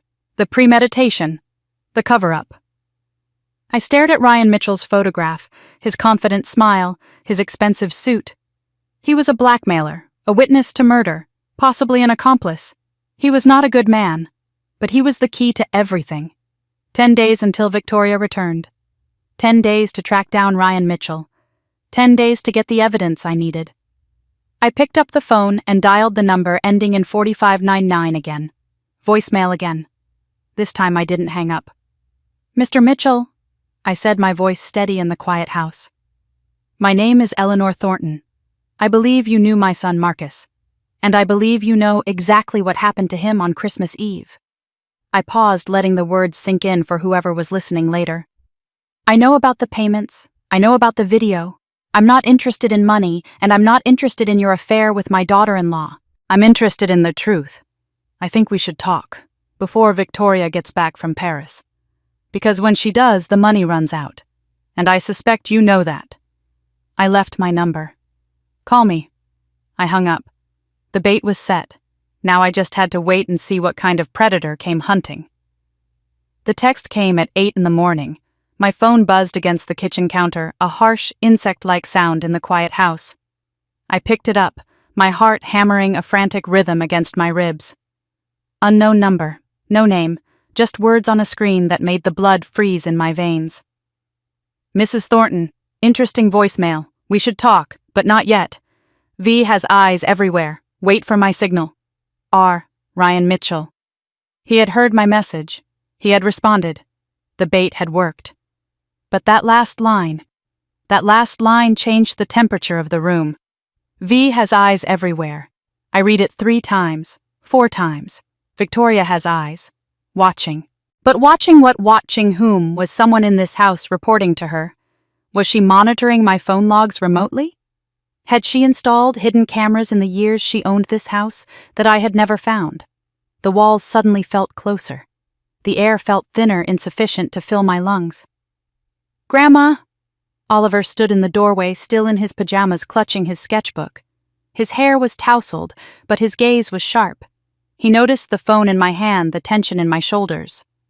What's wrong? His raspy voice asked. I showed him the message. I didn't believe in hiding the truth from him anymore. He had survived the truth for 6 years. He deserved to know the shape of the danger we were in. His face went pale, but his eyes stayed steady. My brave boy.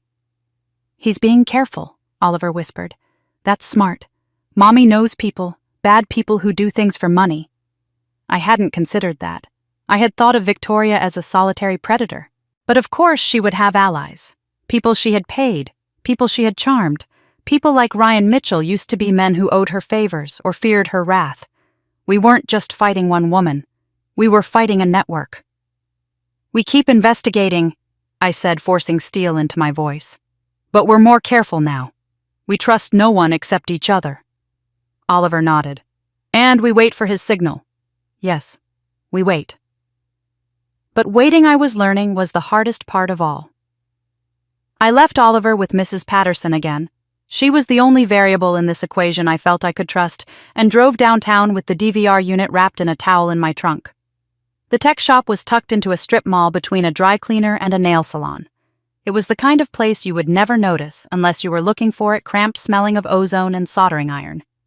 Derek was behind the counter. He was younger than I expected, maybe 25, with sleeves of tattoos and the patient, tired expression of someone who spent his life fixing other people's mistakes. This is it. He turned the heavy black box over in his hands. Mid-2010s model, hard drive recording. Don't see these much anymore. Everyone uses the cloud now. Can you recover the data? He examined the ports, the cracked casing. The power supply is shot, obviously, but the drive itself. He shook it gently. No rattle. The drive sounds intact. The problem is, if this was a backup loop, it overwrites itself every 48 hours unless it's stopped. It was stopped, I said. 6 years ago. Right. But sitting in an unconditioned attic for 6 years, heat damage, magnetic degradation. Files get corrupted, fragmented. He looked up at me. It's not like on TV, ma'am. I can't just press a button and get 4K video. Whatever you can recover, I pleaded. Anything. A single frame, a timestamp, anything at all. Derek nodded slowly. I'll have to pull the platters, mount them in a clean reader, and run a sector-by-sector recovery. It takes time. How much time? 3 to 4 days. Maybe faster if I get lucky and the index file is intact. 3 to 4 days. How much? $300 for the recovery attempt. More if I have to reconstruct video files. I paid in cash. $300 that wouldn't show up on any credit card statement Victoria might be monitoring. Ma'am, I have to ask. Derek set the DVR on the workbench behind him. Is this for a legal matter? Because if there's a subpoena or a chain of custody issue... I met his eyes. It's for my family. That's all I can say. He held my gaze for a moment, then nodded. Family stuff. Got it. I'll do my best. I'll call you. I walked back to my car with my heart in my throat. 3 to 4 days. Would that be enough time?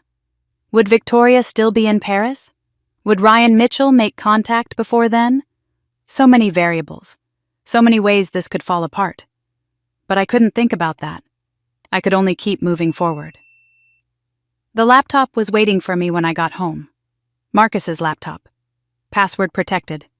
The last barrier between me and my son's digital secrets. Oliver and I sat at the kitchen table, the computer humming open in front of us.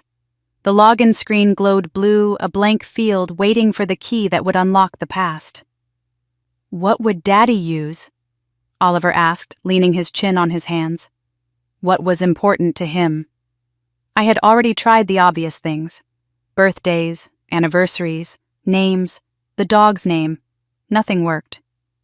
Your father was careful, I said. He wouldn't use something easy to guess, not if he knew she was watching him.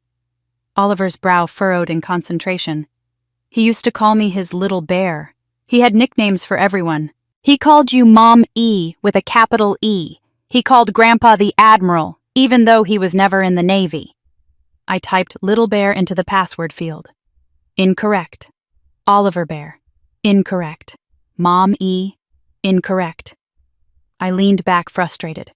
What would Marcus choose? Something meaningful. Something personal. Something only he would know. Or something he wanted to remember. Then I remembered the journal, the tone of it, the desperation, the entry dated December 23rd, Protect, Oliver, and the entry before that where he mentioned the new will. December 20th, 2019. Marcus was a man of logic, but he was also a father terrified for his son.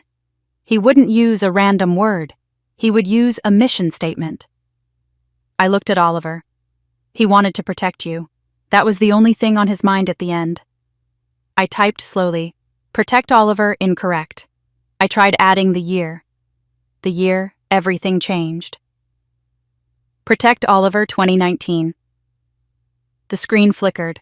The loading icon spun. And then, the desktop. Marcus's desktop. It was like stepping into a time capsule. Folders and files and emails untouched for 6 years. The background was a photo of Oliver at the beach laughing. It worked. My voice was barely a whisper. Oliver. It worked. I reached for the mouse, my hand trembling. I was ready to explore, ready to find every secret my son had hidden to save us. The phone rang. Victoria. The name on the screen hit me like a physical blow. I slammed the laptop shut, heart pounding so hard it hurt. Oliver's eyes went wide with panic. I took a deep breath, composed my face though no one could see me, answered with a voice that betrayed nothing. Hello? Eleanor. Victoria's voice was silk and honey, but with that underlying metallic tang I had learned to fear. I hope I'm not interrupting anything. Not at all. Oliver and I were just having lunch. How sweet. You two are so precious together. A pause, a beat too long. Listen, there's been a change of plans. My stomach dropped. Oh, Paris is wonderful, but honestly, my parents are exhausting. The constant shopping, the endless dinners. I need my own bed, my own space, my own... Another pause, heavy, loaded. Family. No. No. When are you coming back? Tomorrow morning. First flight out. I should be home by noon. I looked at Oliver. His face had gone white. That's wonderful. I managed the lie, tasting like ash in my mouth. We'll make sure everything is ready for you. I'm sure you will. See you soon, Eleanor. Give Oliver my love. The line went dead. Tomorrow. Victoria would be home tomorrow. Less than 24 hours. I had expected 10 more days. I had counted on 10 more days. The DVR wouldn't be ready. Derek needed 3 days. Ryan hadn't given his signal. The laptop was unlocked but unexplored. Everything was half finished, half discovered, half proven. And now the killer was coming home. She arrived at noon the next day. I watched from the living room window as the taxi pulled into the driveway. Victoria emerged like a movie star arriving at a premiere oversized designer sunglasses, a camel hair cashmere coat, Louis Vuitton luggage in matching tan. She didn't look like someone who had cut a trip short because she missed her family. She looked like someone who had smelled blood in the water and had come home to hunt. Oliver stood beside me silent. His hand found mine and squeezed tight. We had prepared for this. We had rehearsed all morning. He would not speak. He would be the mute child everyone expected.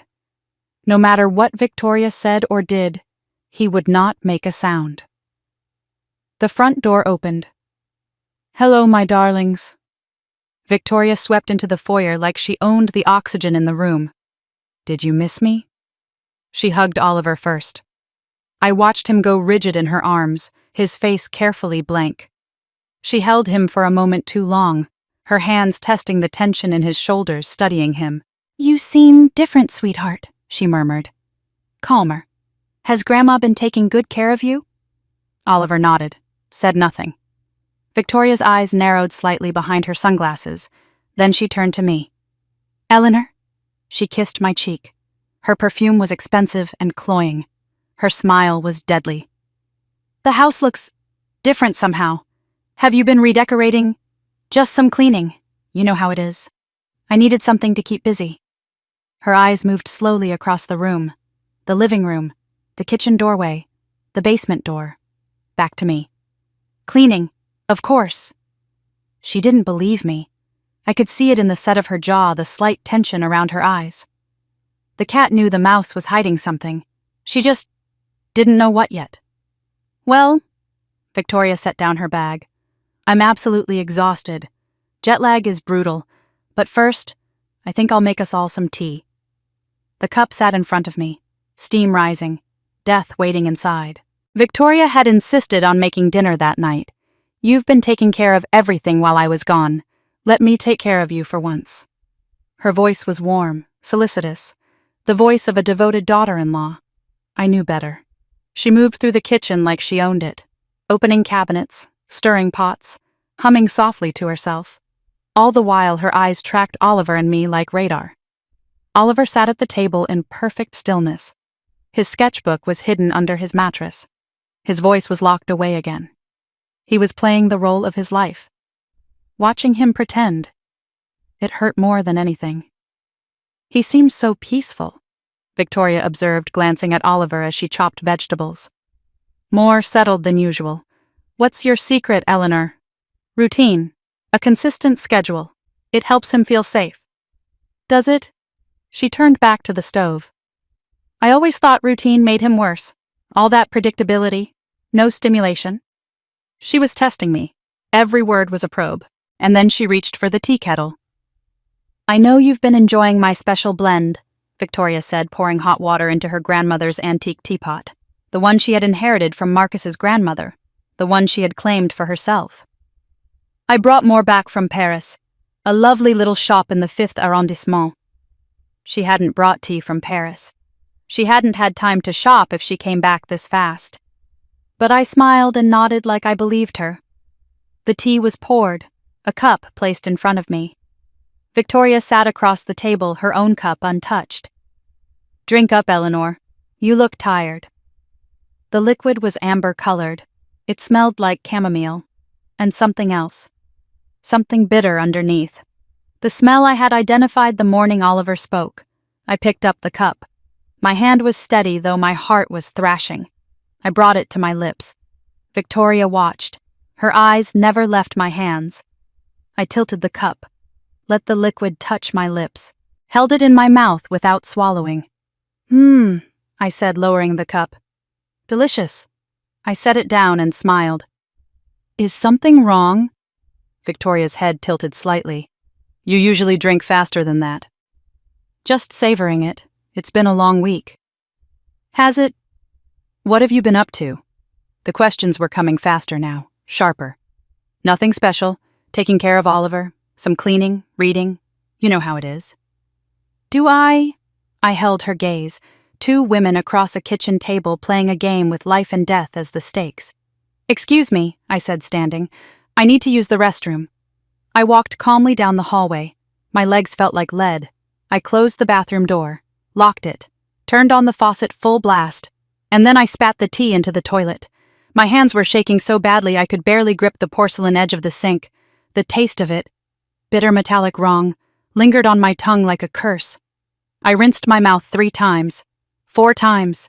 I scraped my tongue with my teeth. She had increased the dose. I was sure of it. The original tea had been subtle, designed for slow accumulation. This was stronger. It burned. She was getting impatient. She wanted this over. I stared at myself in the mirror. My face was pale, my eyes wide with fear. How long could I keep this up? How many more cups of poison could I pretend to drink? How many more lies could I tell before she caught me? When I returned to the kitchen, Victoria was watching me with new interest. Feel better. Much better. Thank you for the tea. I'm so glad you're enjoying it. I made extra. She smiled that cold, careful smile. Enough for every night until... She didn't finish the sentence. Until what? Until I was dead. Until she had what she wanted. Until what, Victoria? She laughed. Light, musical, deadly. Until I can find more at the specialty shop, of course. It's a rare blend. Hard to source. But that wasn't what she meant. We both knew it. The clock was ticking, and Victoria was counting down to something. I slipped into Oliver's room at 11:30 that night. He was awake, sitting up in bed, waiting for me. Of course he was. Neither of us would be sleeping much now. She knows, he whispered, his raspy voice barely audible. I can tell. The way she looks at me, the way she looks at everything. She suspects. That's not the same as knowing. But she's watching. She was in my room while I pretended to sleep. My blood ran cold. What? Earlier, before dinner, she came in and went through my desk. I heard the drawers, opening and closing. She was looking for something. His drawings. She was looking for his drawings, the evidence he had created over 6 years of silence. Did she find anything? Oliver shook his head. He reached under his mattress and pulled out his sketchbook. I hid it, under here. She didn't think to look. Smart boy, my brilliant, brave, terrified grandson. We need to be faster, I said. We need to find everything before she does. What about the laptop? Did you look at it? I had been so focused on surviving Victoria's return that I had barely thought about Marcus's computer. It was hidden under my own mattress, now waiting. Tonight, after she's asleep, I'll go through everything. Oliver nodded. Then in a voice almost too soft to hear, what if she figures it out? What if she finds the evidence? Before we do? I took his hands in mine. Then we run. We take everything we have and we go to the police and we tell them everything, even if it's not enough, even if they don't believe us at first. But what if they believe her instead? They believed her before. They believed her because no one told them the truth. This time is different. This time we have you. This time we have the journal and the will and the DVR if Derek can recover the files. And Ryan Mitchell, if he really has what we think he has. Yes. Ryan Mitchell, too. Oliver was quiet for a moment. I don't trust him. The man who smiled when Daddy fell. How can we trust him? We can't. Not entirely. But sometimes you have to work with people you don't trust to defeat something worse. He thought about that. Like an alliance, in a war. Exactly like that. I kissed his forehead and stood. Try to sleep. I'll be in my room. If anything happens, I know, I'll scream. I slipped out of Oliver's room and made my way down the hallway. And then I stopped. The floorboard beneath my foot had creaked, loud in the silent house. I looked up. Victoria was standing at the end of the hall. She was wearing her silk robe, arms crossed, leaning against the doorframe of her bedroom. Watching me. How long had she been there? How much had she heard? Trouble sleeping, Eleanor. Her voice was pleasant, normal. But her eyes. In the shadows of the hallway, her eyes were black holes. Just checking on Oliver. Old habits. Old habits. She repeated it slowly, like she was tasting the words to see if they were rotten. You've been spending a lot of time with him lately, more than usual. He's my grandson. I love him. Of course you do. She took a step closer. The hallway felt like it was shrinking, the walls pressing in. We all love Oliver. He's such a special boy. I said nothing. Waited. It's funny, though. Victoria tilted her head. He seems different since I've been gone. Calmer, like I said, but also watchful. Like he's paying attention to things he never noticed before. Children are perceptive. Are they? Another step. Or are they being taught to pay attention by someone? The silence stretched between us, 2 women in a dark hallway. One of us a killer, one of us a hunter. I don't know what you mean, Victoria, she smiled, that cold, empty smile that never reached her eyes. Of course you don't. Good night, Eleanor. Sleep well. She turned and walked away. Her footsteps faded. A door opened and closed. I stood frozen in the hallway for a full minute before my legs would move. When I finally made it back to my room, I locked the door behind me. My hands were shaking. My heart was pounding. I sat on the edge of my bed and tried to breathe. Victoria had been watching, listening, waiting in the dark like a spider in a web. She knew something was different. She could feel the shift in the house, the change in the air. 6 years of carefully constructed lies were starting to crack. I thought about the laptop hidden under my mattress, the DVR at the tech shop, the tea I had pretended to drink, the sketchbook Oliver was guarding with his life, Ryan Mitchell's cryptic text. So many secrets, so many threads. and Victoria was pulling at all of them. She didn't know what I had found. Not yet. She didn't know about the journal, or the unexecuted will, or the PI report. She didn't know that Oliver had spoken that her greatest weapon had turned against her, but she knew I was hiding something. And Victoria Thornton did not like secrets that weren't her own. I stared at the locked door, listened to the silence of the house, felt the weight of everything pressing down on me. 9 days, numb. I didn't have 9 days. I probably didn't even have 9 hours. She knew I was getting close, and that made her more dangerous than ever. I waited until 2 in the morning. The house had been silent for hours, settling into the heavy, breathing quiet of deep winter. Victoria had gone to bed at 11, her door closing with a soft, decisive click that sounded less like privacy and more like containment. I had lain awake, staring at the ceiling, counting the minutes until I was sure the rhythm of the house meant she was truly asleep. Now I moved through the darkness of my own bedroom like a thief in my own home. The laptop was under my mattress where I had hidden it. I retrieved it slowly, carefully, every rustle of fabric sounding like a scream in the quiet. I sat on the floor far from the door and opened the lid. The screen glowed to life, casting a ghostly blue light on my hands. Marcus's desktop. I had successfully unlocked it with Protect Oliver 2019, but I hadn't had time to look. To really look. The file structure was neat, organized. Work, personal, finances, Oliver. But there was one folder sitting apart from the others tucked into the bottom right corner of the screen. It was labeled simply V. Victoria. I double-clicked. A password prompt appeared. Of course. Marcus would protect this. He would keep his evidence behind another wall. He had been a lawyer. He understood the chain of evidence, the need for security. I stared at the blinking cursor. What would he use for this specific folder? The login password had been about his mission, protect Oliver. This folder. This was about the threat. I tried Victoria. Incorrect. I tried divorce. Incorrect. I tried freedom. Incorrect. I closed my eyes and thought about my son, about the pain he must have been in during those final months. The betrayal. I typed the truth. The folder opened.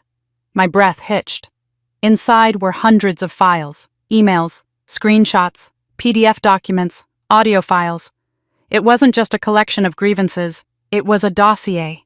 A legal case being built brick by brick against his own wife. My hands trembled as I clicked on the first subfolder, Drafts, Unsent. Marcus had used his email drafts as a diary, a place to pour out thoughts he couldn't speak aloud, stored in the cloud where Victoria couldn't find them physically. I opened the earliest one. October 3rd, 2019. She's different. It's not just the distance anymore. It's the coldness. She looks at me like I'm not a person, but an obstacle. I asked her about the charges at the hotel in Hartford, and she didn't even blink. She lied to my face smoothly, easily. How long has she been lying? October 15th, 2019. I unlocked her phone while she was in the shower. I know, invasion of privacy. But I had to know. Texts to R. Nothing explicit but the tone, intimacy, familiarity. Don't worry about him. He's clueless. Clueless. Is that what she thinks I am? November 8th, 2019. The PI confirmed it. Ryan Mitchell, financial advisor, high roller. I looked him up. He manages assets for the ultra-wealthy. Why is he interested in Victoria? She spends money, she doesn't invest it, unless they're planning something else. I moved to December. The tone of the entries shifted from confusion to resolve. December 10th, 2019. I told her I want a divorce. I didn't mention Ryan, I want to save that for the lawyers. I just said it wasn't working. Her reaction scared me. She didn't cry. She didn't yell. She just stared at me and said, "If you try to take Oliver Marcus, I will bury you. I will take everything you have, and I will make sure you never see your son again." She means it. She's not fighting for the marriage. She's fighting for possession. December 18th, 2019. She's planning something. I can feel it. She's moving money around, small transfers I wasn't supposed to notice. and she's whispering on the phone late at night. When I walk into the room, she stops. I'm meeting Henderson on the 20th. I'm cutting her out. The will, the insurance, everything. If she wants a war, I'll give her one. But I have to be smart. I have to wait until the papers are ready. December 23rd, 2019. One day before he died. She knows. I don't know how, but she knows I went to Henderson. She's been watching me all day. Smiling. That terrible empty smile. I should take Oliver and leave tonight. Go to Mom's. But it's Christmas Eve tomorrow. Oliver is so excited about Santa. If I leave now, I cause a scene, I traumatize him, and I give her ammunition for the custody hearing. He kidnapped the child on Christmas, she'll say. I'll wait. 2 more days. I'll fake it through the holiday, and on the 26th, I'm filing the papers. I'm taking Oliver and I'm getting out. God give me the strength to get through this holiday. I wiped tears from my cheeks. He hadn't known he was going to die. He thought he was in a legal battle, not a fight for his life. He stayed for Oliver. He stayed to give his son one last happy Christmas. And that kindness killed him. I closed the drafts folder and opened the one labeled audio. There were only 3 files, voice memos recorded on his phone. I plugged in my headphones. I couldn't risk Victoria hearing even a whisper and pressed play on the first one. Dated December 21st, 2019. The quality was grainy, recorded from inside a pocket or a drawer. Victoria's voice. Think you can just discard me after everything I've put up with, Marcus? It's over, Victoria. I know about Ryan. I know about the money. Victoria laughing low and dark. You think knowing changes anything? You're so naive, Marcus. You think the law protects you. The law is just paper. Reality is what you can get away with, Marcus. I'm taking Oliver. The courts will see the evidence. Victoria. The courts will see what I show them. A grieving widow is very sympathetic, Marcus. A divorced woman is just messy. A grieving widow. She had said it 3 days before he died. She was already trying on the role. I played the second file. December 22nd. Victoria. Ryan says you've been digging, hiring investigators. That's dangerous, Marcus. Ryan doesn't like loose ends. Marcus. Is that a threat? Victoria. It's financial advice. Stop digging, or you might fall into a hole you can't climb out of. I pulled the headphones off my hands, shaking. This wasn't a crime of passion. This was a corporate merger of murder. Victoria provided the access, Ryan provided the method and the cleanup. They had treated my son's life like a failing asset to be liquidated. I shut the laptop down. I had read enough. I knew the why. I knew the how. Now I just needed to survive long enough to prove it. I went to Oliver's room at 6 a.m. He was already awake, sitting up in bed with his knees pulled to his chest, staring at the door, waiting for me. She was walking in the hall last night, he whispered as soon as I entered. I heard her. She stopped outside my door for a long time. She didn't come in. No. She just stood there, breathing. My stomach turned, the predator pacing the cage. I need to ask you something, Oliver, I said, sitting on the edge of his bed. I need you to tell me exactly what happened that night, the night Daddy died.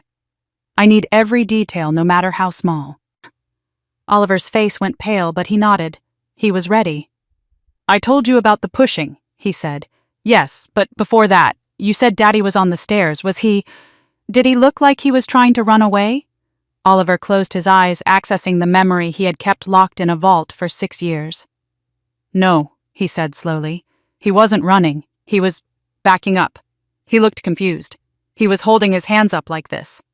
Oliver raised his small palms, like he was trying to stop a car. Defensive, I murmured. Patricia had said there were bruises on his forearms. And Mommy, she was holding the phone. It was on speaker. I could hear the man. Ryan. Yes, Ryan.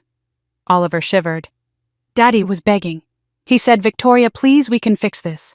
And Mommy said, it's too late for fixing. It's time for cleaning. Cleaning. And then Ryan spoke. Yes. He asked, is he in position? My blood ran cold. Is he in position? Like a stage director. Like a sniper. Mommy looked at Daddy's feet. He was right at the edge of the top step, and she said yes. And then Ryan said, "Push him. Do it now. I'm recording everything." I'm recording everything. That was the key. That was the leverage. Ryan had directed the murder to ensure he had permanent control over Victoria. It was mutually assured destruction. And after Daddy fell, I asked, forcing myself to ask the hardest question. What did Mommy do? Oliver opened his eyes. They were wet with tears. She looked down the stairs. Just looked, for a long time. Then she looked up at the camera, at her phone, and she smiled. She smiled at the phone. Yes, like she was showing the man she did a good job, and then... Oliver's voice broke. Then she looked at me. Oh, sweetheart. She saw me. I was hiding by the railing. She walked over to me. She didn't look scary anymore. She looked happy. She grabbed my arm really hard and she leaned down and whispered, "Daddy had an accident. A terrible accident. And if you ever tell anyone differently, you'll have an accident too." I pulled him into my arms and held him while he shook. She hadn't just threatened him. She had promised him death, to her own child. Ryan's text came at 9 a.m. I was in the kitchen forcing myself to eat toast while Victoria read a magazine at the table. She looked relaxed, refreshed, as if she hadn't spent the night patrolling the hallway. My phone buzzed in my pocket. One short vibration. I waited. I took a sip of water. I stood up and walked to the pantry pretending to look for something before I pulled the phone out. Unknown number. Tonight, midnight. The old mill parking lot on Route 7. Come alone. If I see a tail, the deal is off. R. My heart hammered against my ribs. Midnight. 15 hours from now. I typed back quickly. I'll be there. Then I deleted the entire conversation and the call log. Everything all right, Eleanor? I jumped. Victoria was standing right behind me. I hadn't heard her move. Her perfume, that sickly sweet floral scent, filled the small pantry. Fine, I said, turning around. Just checking the shopping list. We're out of... milk. Her eyes flicked to my pocket where I had shoved the phone. You seem jumpy, she said. Nervous. I'm just tired, Victoria. I didn't sleep well. No. She smiled, leaning against the doorframe, blocking my exit. I'm not surprised. Guilt is terrible for insomnia. Guilt. I met her eyes. What do I have to be guilty about? Oh, I don't know. She examined her fingernails. Snooping. Betraying the family privacy. Filling Oliver's head with nonsense. She looked up and her gaze was sharp as a scalpel. I know you went to Henderson's office, Eleanor. I know you've been asking questions. She knew. Marcus was my son, I said, keeping my voice steady. I have a right to visit his lawyer. Marcus is dead, she said flatly, and digging up the past won't bring him back. It will only dirty the people who are still here. She took a step closer. I'm warning you, Eleanor. For your own good, stop digging. You might not like what you find buried in the dirt. Is that a threat? It's advice. Like I gave Marcus. She smiled again. He didn't listen either. She turned and walked away, leaving me trembling in the pantry. She had admitted it. In her own twisted way, she had just admitted it. He didn't listen either. The confrontation had begun. She wasn't hiding anymore. She was daring me to make a move. I prepared for the meeting in silence. 8 o'clock. Victoria was watching television in the living room, the volume turned up loud. Oliver was in his room, supposedly asleep. I went to my room and gathered what I needed. Copies of the documents from the laptop printed at the library days ago, just in case. My phone, a small canister of pepper spray I had bought years ago and never used, tucked into my coat pocket. And the USB drives Derek had given me. Oliver appeared at my door just as I was putting on my coat. You're going to meet him, he rasped. Yes. The man who told Mommy to push Daddy. Yes. His face was pale, but his jaw was set. What if he hurts you? I knelt down so I was at his eye level. He won't hurt me. He wants to make a deal. He's scared Oliver. He knows Victoria is dangerous and he wants out. But what if I'm not back by 6 a.m, I said, handing him a folded piece of paper. You take this. It has Detective Martinez's number and Patricia Chen's number. You call them. You tell them everything. Can you do that? He took the paper, his hand trembling. I don't want you to go. I have to. He has the video. The video is the only way we make sure she goes away forever. Grandma. Yes. Be careful. He smiled when Daddy fell. Remember that. I remember. I kissed his forehead and stood. Lock your door. Don't open it for anyone but me. I slipped out the back door at 11:30. The night was bitter cold. The sky was clear, the stars hard and bright like diamonds. I walked to my car, parked at the end of the driveway to avoid the noise of the garage door. I looked back at the house. It stood dark and silent against the night sky. My home. My prison. Somewhere inside, Victoria was sleeping. Or maybe she was awake, planning her next move. She thought she had won. She thought I was a confused old woman, easily intimidated, easily disposed of. She was wrong. I started the car and drove toward Route 7, toward the man who had orchestrated my son's murder. Toward the truth. Toward the end of the nightmare. I arrived at the old mill parking lot at 11:55. The mill had been abandoned for decades, a skeleton of brick and broken glass standing against the winter sky. Route 7 was empty, the asphalt slick with frost. The only light came from a flickering sodium lamp that buzzed like a trapped insect. I parked in the darkest corner, turned off my headlights, and waited. The cold seeped through the windows instantly. I checked the canister of pepper spray in my pocket. It felt ridiculously inadequate. I was a grandmother armed with a purse and a can of mace, waiting to meet a man who had orchestrated a murder. But I was also a mother. And that made me dangerous in a way Ryan Mitchell couldn't calculate. At midnight exactly, headlights swept across the cracked pavement. A black BMW, sleek, expensive, out of place in this graveyard of industry, pulled in. It parked 20 feet away facing the exit, always ready to run. The driver's door opened. Ryan Mitchell stepped out. He looked exactly like the photos, yet different. The arrogance was still there in the set of his shoulders, the cut of his expensive wool coat. But up close in the harsh yellow light, he looked tired. There were shadows under his eyes. He looked like a man who had spent 6 years looking over his shoulder. I got out of my car. The wind whipped my hair across my face. I pushed it back and walked toward him, stopping 10 feet away. Mrs. Thornton, he said. His voice was smooth, practiced.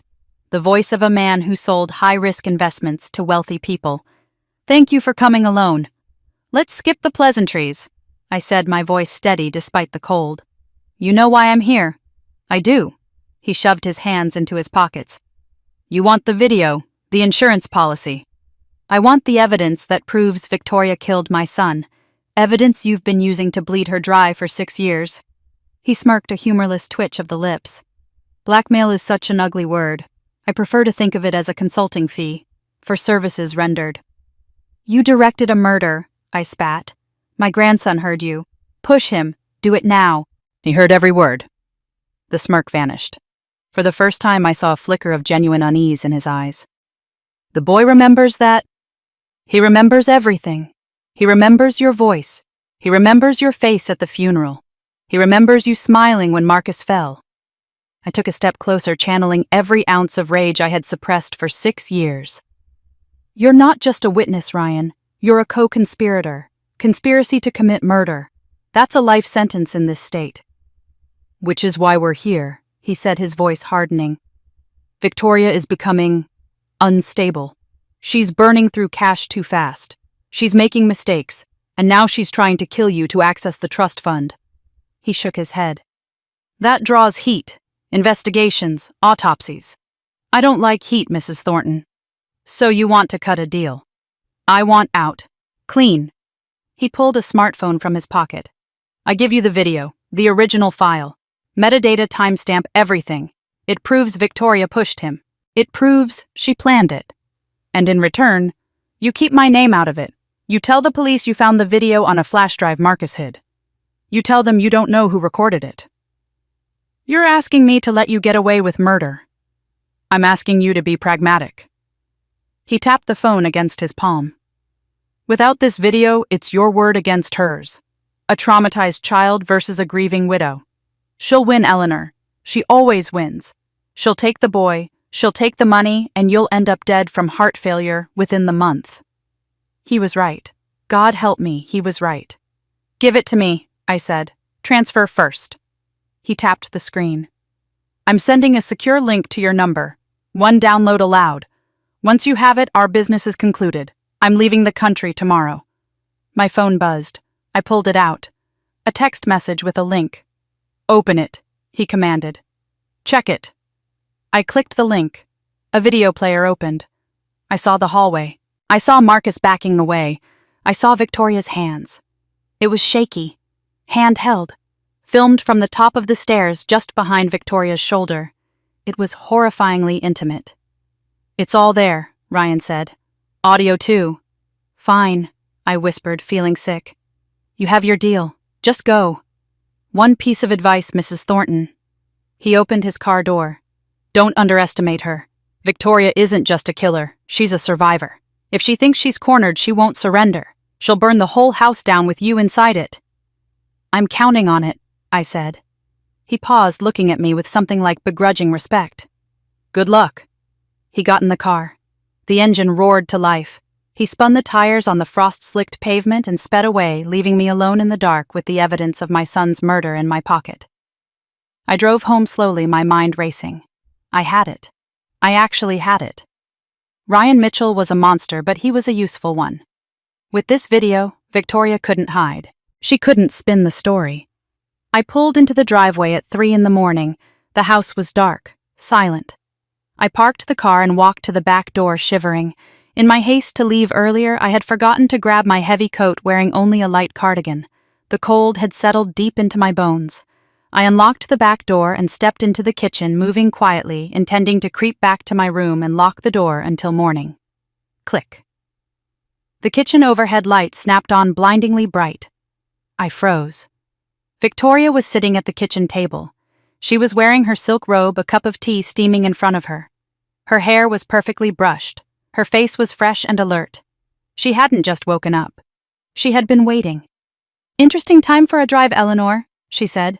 Her voice was calm, conversational. I couldn't sleep," I stammered, blinking against the light. "I went for a drive to clear my head. At 2 a.m. Her eyes traveled over my shivering form, my wind-blown hair, the red flush on my cheeks from the biting cold. Without a coat. I didn't realize how cold it was until I was already out. "You're a terrible liar, Eleanor." Victoria stood up slowly, gracefully. "You always have been. That's why Marcus got away with hiding things from you for so long. You see what you want to see." "I don't know what you mean." "Don't you?" She walked toward me. She didn't look angry. She looked disappointed, like a teacher with a slow student. "I know you've been up to something. The way you look at me. The way Oliver avoids me. The whispering." She stopped 2 feet away. I could smell the chamomile tea on her breath. "And tonight," she said softly, "you leave the house in the middle of the night. You come back looking like you've seen a ghost. Or," she tilted her head, "like you've met one." My hand tightened around the phone in my pocket. Did she know? Had Ryan told her no, Ryan wanted out? He wouldn't warn her. "I just went for a drive, Victoria, that's all." She studied my face for a long moment. Then she smiled. It wasn't a nice smile. "You know, I was looking for something in your room while you were gone. Just tidying up." My heart stopped. The laptop. I had hidden it under the mattress again. "And imagine my surprise," she continued, turning to the counter, "when I found Marcus's old computer, the one I thought I had lost years ago." She pointed to the counter. There, next to the toaster, sat the shattered remains of Marcus's laptop. The screen was smashed. The keyboard was bent in half. It looked like it had been taken to the garage and introduced to a hammer. "I dropped it," Victoria said, her voice devoid of emotion. "Accidentally, several times. Then I thought, well, it's broken anyway. So I ran a magnet over the hard drive, just to be safe. You know how dangerous identity theft is these days." She turned back to me, her eyes gleaming with malice. "Whatever you thought was on there, Eleanor. Whatever silly little secrets Marcus kept." They're gone. Dust. She had destroyed it. The journal entries, the audio recordings of her threats, the timeline, all gone. But she didn't know about Ryan. She didn't know I had the video on my phone right now. "Why would you do that?" I asked, forcing my voice to tremble. "It was Marcus's." "It was clutter," she snapped. "And I am cleaning house." She stepped closer, invading my personal space. "I'm tired of this, Eleanor. The sneaking, the suspicion. It's bad for Oliver. A toxic environment." She lowered her voice. "I think it's time for a change. A permanent one." "What are you saying?" "I'm saying enjoy your sleep tonight, because things are going to be very different tomorrow." She brushed past me, her silk robe whispering against my cardigan. At the doorway, she paused. "Oh, and Eleanor, lock your door. You never know who might be walking around at night." She laughed softly and disappeared into the hallway. I stood in the kitchen staring at the smashed laptop. She thought she had won. She thought she had destroyed the only evidence I had. She didn't know about the DVR Derek was fixing. She didn't know about the video Ryan had just sent me. She had just destroyed the past. But I held the future in my pocket. I went to my room and barricaded the door with a chair under the handle. I didn't sleep. I sat on the bed phone clutched in my hand, waiting for the sun. Derek called at 9 in the morning. I had spent the hours between dawn and 9 a.m. sitting by the window, watching the driveway, terrified Victoria would try to leave with Oliver. But the house remained quiet. When the phone rang, I answered on the first ring. "Mrs. Thornton." Derek's voice sounded tired but excited. "I have news about the DVR." "Did you find anything?" "It was tricky," he said. "Someone had formatted the drive, wiped the index. It looked empty." Victoria. She hadn't just turned it off. She had tried to erase it. But data is stubborn. When you delete a file, you don't actually erase the ones and zeros. You just remove the map to find them. The data sits there until it's overwritten." He paused. "And since the unit was unplugged right after, the data was never overwritten." "What did you find, Derek?" "I recovered a file. Fragmented, grainy, no audio. But it's there. Time-stamped December 24th, 2019, 11:52 p.m. "Tell me what it shows." "It shows the upstairs hallway. A fixed angle. You can see the stairs. You can see a woman. It looks like the woman who came in with you once." "The daughter-in-law." "Yes. She's arguing with a man, then she shoves him, hard, 2 hands on the chest. He goes backward down the stairs.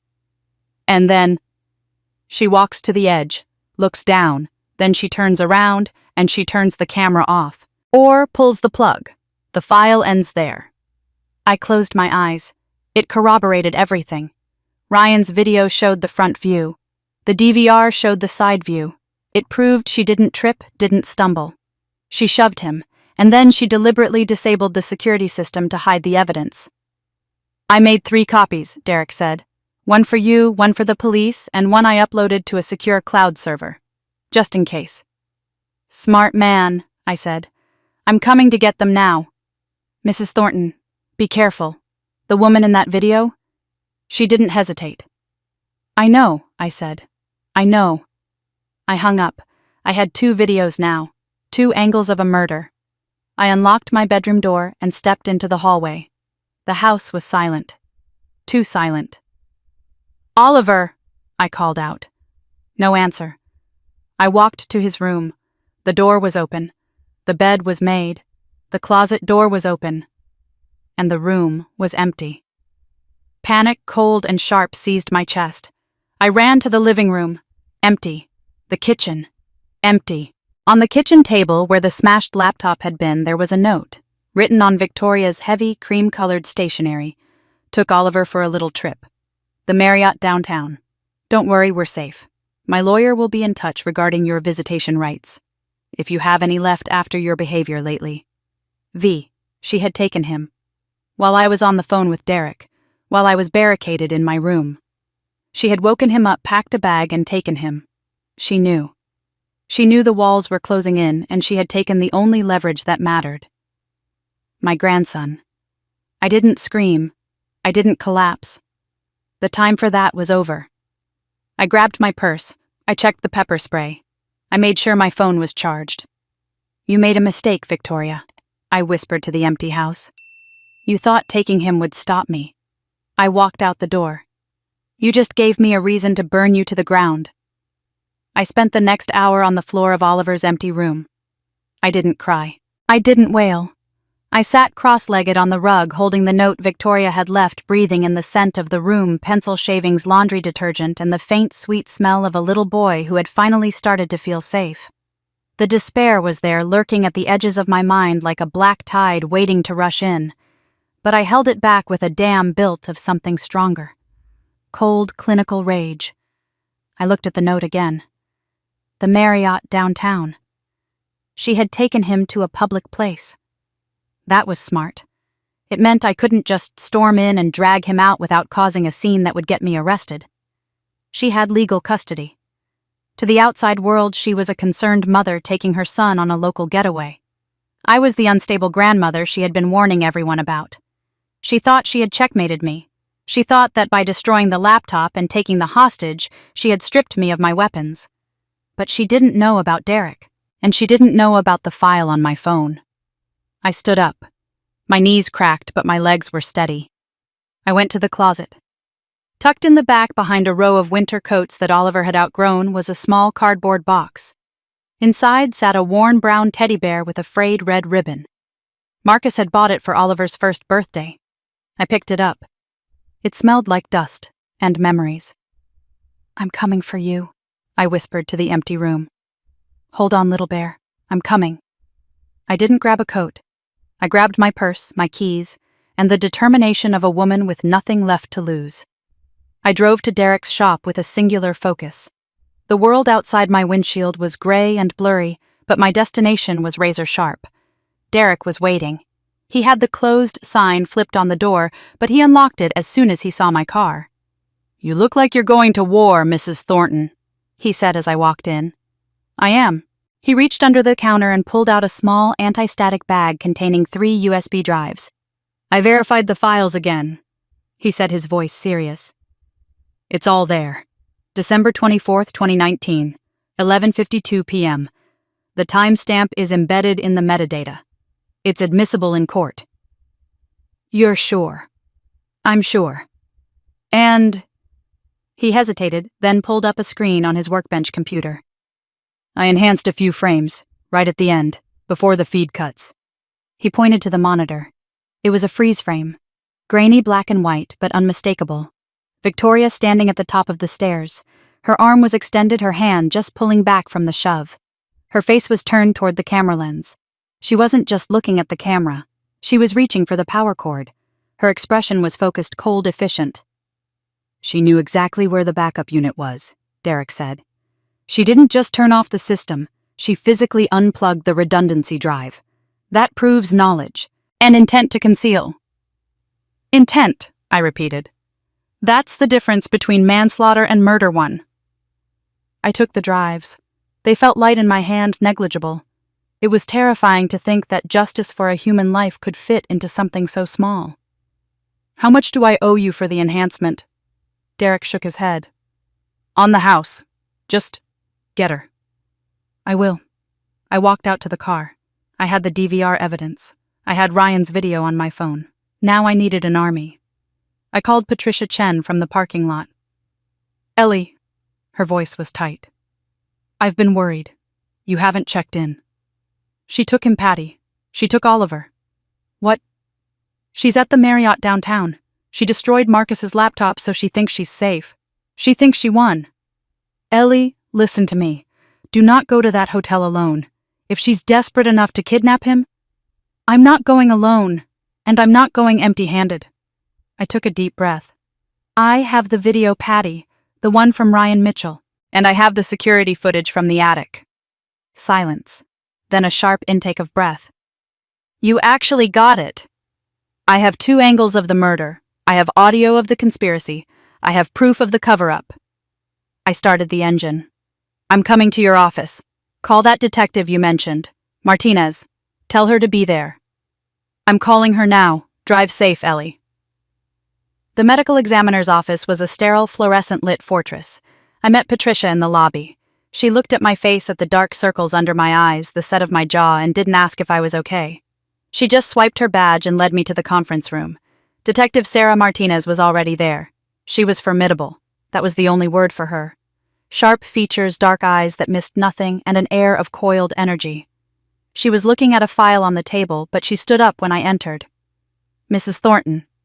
No smile, just a nod. "Dr. Chen says you have a smoking gun." "I have the bullet, the gun, and the fingerprint," I said. I laid the USB drives on the table. Then I pulled out my phone. "This," I said, holding up the phone, "is from the accomplice, Ryan Mitchell. He recorded the murder from the top of the stairs." "The accomplice gave this to you?" Martinez asked, skepticism coloring her tone. "He wants immunity. He knows Victoria is spiraling and he wants to save his own skin." "Smart man," Martinez muttered. "Let's see it." We plugged the phone into the large monitor on the wall. I watched it again. I forced myself to watch. The hallway, Marcus pleading, Victoria's cold dismissal, Ryan's command, the push. The room was dead silent. I saw Martinez's jaw tighten. I saw her hand unconsciously move to the badge on her belt. When the video ended, Martinez didn't speak for a full minute. She rewound it, played the last 10 seconds again, the smile, Victoria's smile. "Jesus," Martinez whispered. It was a prayer and a curse. "And this," I said, plugging in Derek's USB drive, "is the security camera angle. It proves she physically shoved him. It proves she disabled the camera immediately after." We watched the grainy black and white footage. The mechanics of the fall were brutal. The intent was undeniable. Martinez stood up. She paced the length of the room, then turned to me. "This is it," she said. "This is everything. Motive means opportunity, intent, and execution. We have her dead to rights." "Then go get him," I said, my voice cracking for the first time. "Go get Oliver." Martinez looked at the clock on the wall. 2:00 p.m. "We can't just kick down the door, Mrs. Thornton. Not yet." "Why not? You saw what she did." "I saw what she did 6 years ago," Martinez said calmly. "And I know she has a child in that room right now. If we go in there guns blazing without a warrant, any good lawyer and she will hire the best will get the evidence thrown out on a technicality. They'll claim exigent circumstances didn't exist, that the video is a deepfake, that we violated her Fourth Amendment rights. She's a murderer. And we're going to prove it. But we have to do it by the book. If we mess this up, she walks. And if she walks, she takes Oliver and disappears." I gripped the edge of the table. "So what do we do?" "I go to a judge," Martinez said. "Right now, with this video. I get an emergency arrest warrant for first-degree murder, and I get an emergency protective order for the child." "How long?" "Judges are human. When they see this video," Martinez grimaced, "I'll have the warrant by tonight, but we don't execute it tonight." "Why?" "Because a nighttime raid on a hotel with a hostage is a recipe for disaster. Confusion, darkness, adrenaline. Things go wrong." She looked me in the eye. "We hit them in the morning, 9:00 a.m. When the hotel is busy, when she's awake but not expecting us. We control the environment." "One more night," I whispered.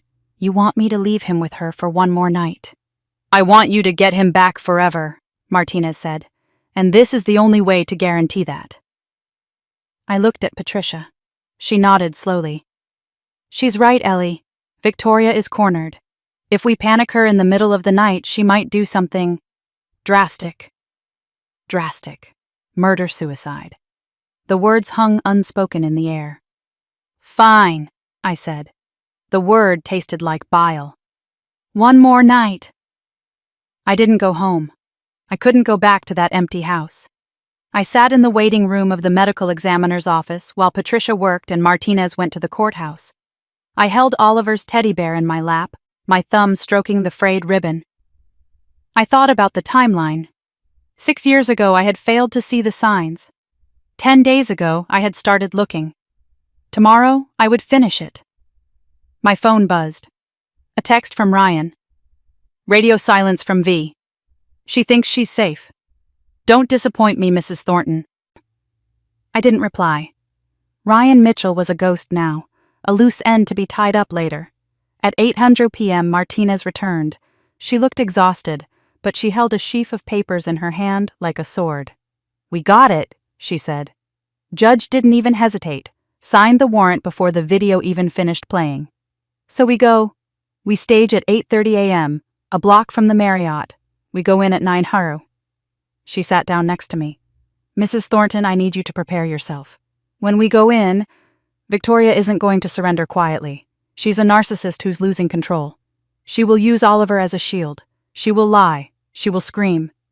"I know." "And Oliver," Martinez hesitated.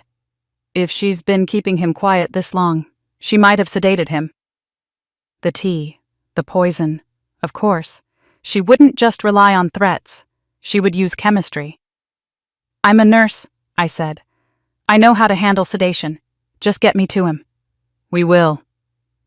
I spent the night on a cot in Patricia's office. I didn't sleep. I stared at the ceiling tiles, counting the hours. 10 hours, 8 hours, 4 hours. I thought of every moment I had missed with Oliver because of Victoria. Every smile she had stolen, every word she had silenced. I thought of Marcus. The way he had looked in the video, scared, pleading, but still trying to de-escalate, still trying to protect his family. "I tried to protect us," he had written. "I know, my love," I thought. "And tomorrow, I'm going to finish the job." When the sun finally rose, painting the sky in shades of violent orange and bruised purple, I was already dressed. I washed my face in the break room sink. I put on my blazer. I clipped my hair back. I looked in the mirror. The woman staring back wasn't the tired, grieving grandmother who had welcomed Victoria home 2 weeks ago. She was a soldier. I grabbed the teddy bear. I grabbed the paperwork. "Let's go," I said to the empty room. It was time to bring my grandson home. I woke before my alarm. The digital clock on the wall of the break room read 6:47. Dawn was just beginning to break, a bruise of pale purple light filtering through the blinds. I had slept maybe 3 hours curled on a cot in Patricia's office. They were fitful, shallow hours filled with dreams of Oliver calling for me from a room without doors. But today I would find the door. My body ached as I sat up. The exhaustion of the past 10 days, the sleepless nights, the terror, the grief had settled into my bones like lead. But as my feet hit the cold linoleum floor, a different sensation took over. Adrenaline. It pushed through the fatigue, sharpening my vision, steadying my hands. Today was the day. After 6 years of lies, after 10 days of investigation, after everything Victoria had done to bury the truth. Today we would dig it up. I checked my phone. One message from Detective Martinez sent at 6 a.m. "Warrant secured. Judge signed off on everything. Meet at 8:30 a.m. parking lot on Maple Street, 1 block east of the Marriott. Stay invisible until we give the go." I read the message 3 times. Let the words sink in. Judge signed off. It wasn't a hope anymore. It was a legal reality. I got up and began to prepare. I went to the restroom and splashed cold water on my face. I didn't dress for fashion. I dressed for battle. Comfortable shoes I could run in, dark slacks, a heavy blazer that made me look professional, serious, a woman who was done being a victim. I pulled my hair back into a tight bun. No makeup to hide the dark circles. Let them see the toll. Let them see what a grandmother looks like when she has been pushed too far. I gathered my things. The USB drives, Marcus's journal, the paperwork regarding the unexecuted will, and Oliver's teddy bear, the one I had rescued from his closet, the one his father had given him. I tucked it into my large tote bag, its frayed ear peeking out. I drove to the meeting point with my hands locked on the wheel at 10:02. The streets were quiet at this hour. Early commuters with coffee cups, delivery trucks. Normal people living normal lives, completely unaware that a few blocks away, a tactical team was assembling to take down a murderer. The parking lot on Maple Street was discreet, tucked behind a dry cleaner. It was nearly empty at 8:30. A few civilian cars, and 2 unmarked sedans. Detective Sarah Martinez was leaning against the hood of a gray Ford, drinking coffee from a paper cup. She looked formidable in the morning light, bulletproof vest under a windbreaker badge clipped to her belt, eyes scanning the perimeter. 2 uniformed officers, Rodriguez and Chen, stood nearby checking their equipment, They were big men, solid and serious. "Mrs. Thornton." Martinez straightened as I approached, crushing her coffee cup. "You're early." "I've been waiting 6 years. I'm done being late." She nodded, appreciating the resolve. "Okay, here's how this goes. We have a key card from management. We go up quietly, no sirens, no yelling until we breach the door. We want to catch her off guard." "And Oliver?" "EMS is staged 1 block over. Once we secure the suspect, they come in for the boy." She gestured to the officers. "Rodriguez and Chen take point. I'm right behind them. You stay behind me. Do not, I repeat, do not enter that room until I say it's clear. Victoria is cornered and she knows the walls are closing in. That makes her dangerous." "I understand." "Do you?" She looked at me hard. "Because when that door opens, she's going to try to manipulate you. She's going to try to trigger you. You have to be a stone, Mrs. Thornton. Can you do that?" I touched the teddy bear inside my bag. "I can be a stone." Martinez handed me a visitor badge. "Clip this on. Let's go." We walked toward the hotel. The Marriott lobby was bustling with the mundane chaos of morning checkout. Business travelers dragging rolling suitcases. Families herding tired children toward the breakfast buffet. The smell of burnt coffee and industrial cleaner hung in the air. No one paid attention to our grim little procession as we crossed the marble floor toward the elevators. To them, we were just people. Martinez flashed her badge to the front desk manager, who nodded nervously and pointed us toward the service elevator. 847. We stepped into the metal box. Rodriguez pressed the button for the 8th floor. The doors closed, sealing us in. 8 floors.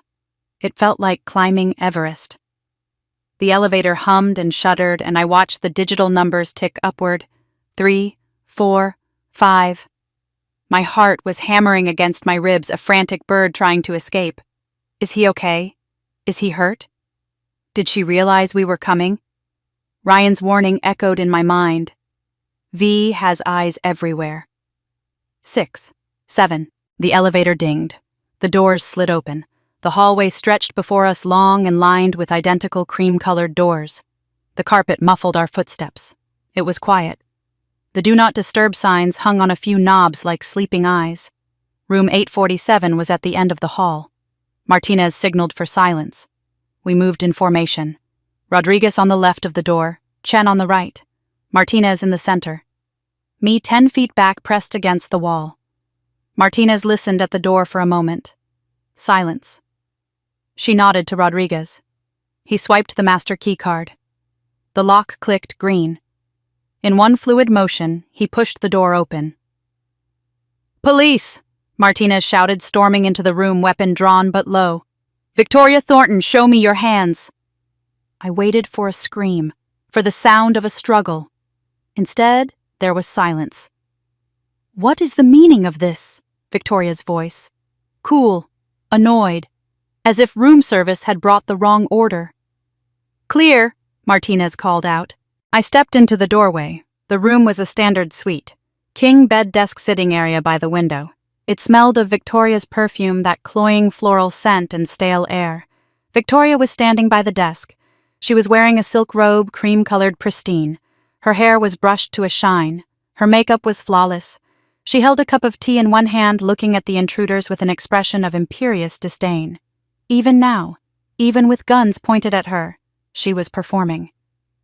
"Detective Martinez," she said, setting the cup down. "I assume you have a warrant, or is this just harassment?" "We have a warrant," Martinez said, stepping forward. "Victoria Rose Thornton, you are under arrest for the murder of Marcus Thornton." The mask didn't slip. Not yet. Victoria laughed, a short, sharp sound. "Murder. My husband died in an accident 6 years ago. You investigated it yourself." "We reopened the investigation," Martinez said. "Based on new evidence." "What evidence?" "The ramblings of a senile old woman." Her eyes snapped to me. She saw me standing in the entryway. "Hello, Victoria," I said. For a second, her eyes narrowed. "You!" The word was a hiss. "You brought them here. You're violating a custody arrangement." "Where is he?" I asked. I scanned the room. The bed was made. The bathroom door was open. "Where is Oliver?" Victoria smiled. She took a step to the side, blocking my view of the alcove where the fold-out sofa was. He's sleeping. He had a rough night. The poor darling is exhausted from all the stress you caused him. Step away from the alcove, Martinez ordered. He's my son. Victoria's voice rose the first crack in the porcelain facade. You will not wake him up. Rodriguez moved forward gently but firmly, moving Victoria aside. I rushed past them to the sofa bed. Oliver was there. He was lying on his back, still in his pajamas. The covers were pulled up to his chin. His eyes were open, staring at the ceiling. Oliver! I knelt beside him. Oliver, it's Grandma. He didn't turn his head. He blinked slowly like a shutter closing in slow motion. Ma. The word was thick, slurred. It rolled out of his mouth like he had marbles under his tongue.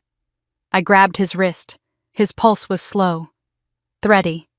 I looked at his eyes. His pupils were blown wide black discs, swallowing the iris. My nursing training kicked in instantly. He's not sleeping, I said, my voice rising in panic. I looked at Victoria. What did you give him? Nothing, Victoria shrieked. He's just tired. He's ataxic. I snapped, checking Oliver's muscle tone. His arm was limp heavy. Dilated pupils, slurred speech, bradycardia. I spun around to face her. Benzodiazepines. You gave him Valium Xanax. What was it? Victoria sneered. I gave him something to calm him down. He was hysterical, screaming for you. I had to make him stop. I had to make him stop. Just like she had to make Marcus stop. You drugged him, Martinez said, her voice cold with disgust. Chen, call the medics. Now. Possible overdose. It's not an overdose. Victoria lunged forward, trying to reach the bed. He's fine. He's mine. Get away from him. Martinez intercepted her. She grabbed Victoria's wrist and spun her around. Turn around. Hands behind your back. Get off me. Victoria fought. She wasn't the cool, composed socialite anymore. She was a wild animal. She kicked, scratched, thrashed. You can't take him. He belongs to me. I gave birth to him. I own him. I own him. Not I love him. I own him. Rodriguez stepped in to help. They forced her arms back. The click of handcuffs echoed through the room. Victoria Thornton, Martinez recited, you have the right to remain silent. I won't be silent, Victoria screamed. She twisted her head, her eyes locking onto me. Her face was twisted into a mask of pure hatred. You think you've won? You think this is over, Eleanor? I will bury you. I will burn your life to the ground. You already tried? I said, standing up from Oliver's side. I looked at her, really looked at her, and realized I wasn't afraid anymore. She was just a woman in handcuffs, a pathetic, broken thing. And you failed. Get her out of here, Martinez ordered. They dragged her toward the door. She was still screaming, shouting threats, shouting about lawyers, shouting about her rights. As she passed me, she stopped fighting for a split second. She leaned in, her breath hot on my face. He'll never be normal, she whispered. I broke him, just like I broke his father. You're saving a broken thing. I looked her in the eye. He's not broken, I said. He's just healing, and he's going to do it without you. Rodriguez shoved her forward. The door closed. Her screams faded down the hallway. The silence that followed was heavy. I turned back to the bed. Oliver was trying to sit up, but his coordination was gone. He swayed. Grandma, he mumbled. Tears were leaking from his eyes. You came. I told you I would. I sat on the edge of the bed and pulled him into my arms. He felt heavy, limp, but alive. I promised. Is she gone? She's gone, baby. She's gone. Am I in trouble? No. No, you are the bravest boy in the world. The EMTs arrived moments later. They bustled in with their equipment, professional and efficient. I stepped back to let them work, but I kept my hand on Oliver's ankle, maintaining physical contact. Pulse is 58, the medic called out. Respiration shallow but steady, pupils non-reactive. He looked at me. Grandmother said potential benzo. Yes, I said. She admitted to sedating him to calm him down. Probably last night and this morning. Okay, we're going to transport him. IV fluids to flush it out. Monitoring. He'll be groggy for 24 hours, but he should be fine. He should be fine. The words were a balm to my soul. They loaded him onto the gurney. As they strapped him in, he panicked slightly, his eyes searching the room. "Grandma?" "I'm here," I said, grabbing his hand. "I'm coming with you. I'm not leaving you." I grabbed my bag. I pulled out the teddy bear. "Look who I found," I whispered, tucking it next to him. Oliver's hand closed around the frayed fur. He brought it to his nose and inhaled deeply. His eyes fluttered closed. "Little bear." He sighed. We rode the elevator down. The lobby was a scene of controlled chaos. Police cars were parked at the entrance lights flashing. Guests were staring. I saw them putting Victoria into the back of a squad car. She was still in her robe, but the fight had gone out of her. She sat slumped against the window, staring at nothing. She looked small. I climbed into the back of the ambulance with Oliver. The doors closed, shutting out the world. Shutting out Victoria. It was just us now. I smoothed the hair back from his forehead. He was fighting the drugs, trying to stay awake, trying to make sure I was real. "Go to sleep, Oliver," I said softly. "You can sleep now. No one is going to hurt you. No one is going to drug you. No one is going to tell you to be quiet." "Promise," he slurred. "I promise." He let out a long, shuddering breath. His grip on the teddy bear tightened, and then finally he let go. He drifted into a sleep that was drug-induced, yes, but also safe. I watched the city pass by through the rear windows. The nightmare was over. The monster was in a cage. My son's death had been avenged. My grandson was alive. I leaned my head back against the wall of the ambulance and closed my eyes. For the first time in 6 years, the knot of tension in my chest began to loosen. We had won. But as the ambulance siren wailed, cutting through the morning traffic, I knew the hard work was just beginning. Healing wasn't a moment. It was a process. But we had time now. We had all the time in the world. "We're going home, Marcus," I whispered to the air. "We're bringing him home." 3 months had passed since the morning at the Marriott. 3 months of detoxing from sedatives, 3 months of intensive therapy, 3 months of Oliver learning that his voice was not a weapon that would hurt him but a tool that could heal him. He spoke now. Not perfectly, his voice was still gravelly, and he sometimes stumbled over complex words, his throat tight from years of disuse. But he spoke. To me. To his teachers. To the child psychologist Dr. Eris, who sat with him 3 times a week and let him draw his nightmares until they lost their power. We stood outside the Superior Court on a biting March morning. The wind whipped around the gray stone columns, carrying the scent of impending rain. The building loomed above us, a fortress of granite and law. "Are you ready?" I asked, squeezing his hand. I was wearing gloves. He was holding his teddy bear, Little Bear, tucked inside his coat. Oliver looked up at me. He looked older than 8. He looked like a soldier who had survived a war no one else saw. "I've been ready for 6 years, Grandma," he rasped. We walked up the steps together. The courtroom was packed. It was a spectacle. The Christmas Eve murder had captured the state's attention. Reporters filled the back rows, pens poised. Sketch artists waited to capture the face of the Black Widow of Connecticut. I took my seat in the front row, directly behind the prosecution table. Oliver sat between me and Dr. Eris, who had been granted permission to support him. Patricia Chen sat on my other side, her presence a solid wall of comfort. Victoria was already at the defense table. She looked diminished. Prison had stripped her down to the studs. The honey blonde hair was pulled back in a severe, unstyled ponytail. The designer cashmere was replaced by a drab blazer provided by her lawyer. Her skin was pale, waxy under the fluorescent lights, but her eyes remained the same, flat, reptilian. She scanned the room not with fear but with a cold, detached curiosity, as if she were watching a play she found slightly boring. When her eyes landed on us on Oliver, she didn't blink. She didn't smile. She just stared as if trying to mentally disassemble him. Oliver didn't look away. He held his bear tighter, but he kept his chin up. The trial lasted 5 days. The prosecutor, a sharp woman named Harper, called me to the stand on the 3rd day. I took the oath. I sat in the box. I looked at the jury, 12 strangers who held our future in their hands. "State your name for the record." Eleanor Margaret Thornton. Harper walked me through the timeline. The years of living with Victoria, the gaslighting, the slow decline of my health. Mrs. Thornton, you stated the defendant was poisoning you. Yes. Small doses. Arsenic and thallium. I'm a nurse. I missed the signs because they mimic age and stress. But the lab results from the tea sample my grandson saved confirmed it. I looked at Victoria. She was killing me by inches, just to clear the path to Oliver's inheritance. Victoria scribbled something on a notepad, looking bored. Then came the video. The prosecution enters Exhibit A, Harper said, recovered from the phone of Ryan Mitchell and corroborated by Exhibit B, the recovered DVR footage from the Thornton residence. The screens mounted around the courtroom flickered to life. The silence in the room was absolute. We watched it, the hallway.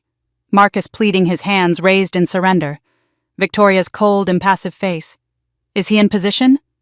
Ryan's voice tinny but clear. Yes. Push him. And the shove. The violent two-handed thrust that sent my son backward into the void. The sounds of the fall echoed in the quiet courtroom. Thud. Crack. Silence. And then Victoria's face on the screen. Looking into the lens. Smiling. Perfect. Now scream. I heard a juror gasp. Another covered her mouth. The judge looked away from the screen, his expression grim.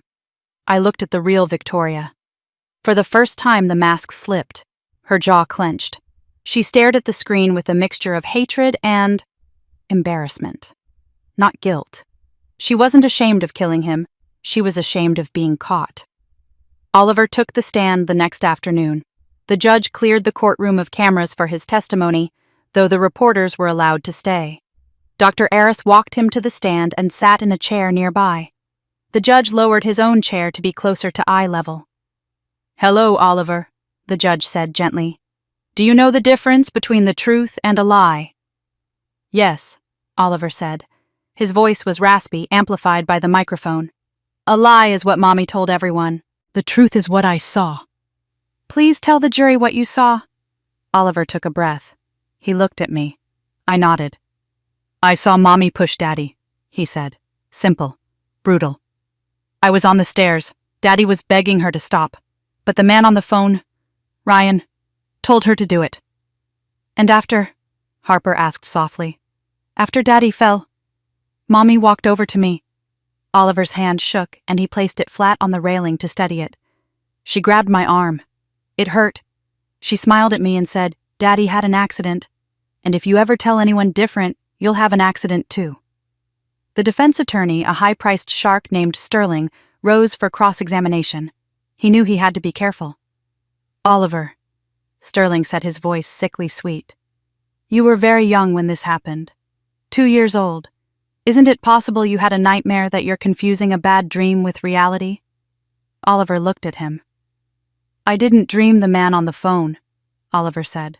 And I didn't dream the video you just watched. But memories fade, son.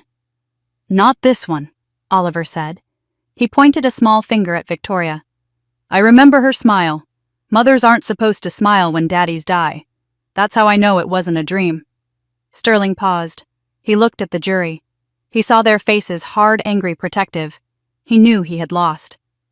No further questions. The jury deliberated for 4 hours. We waited in a small conference room.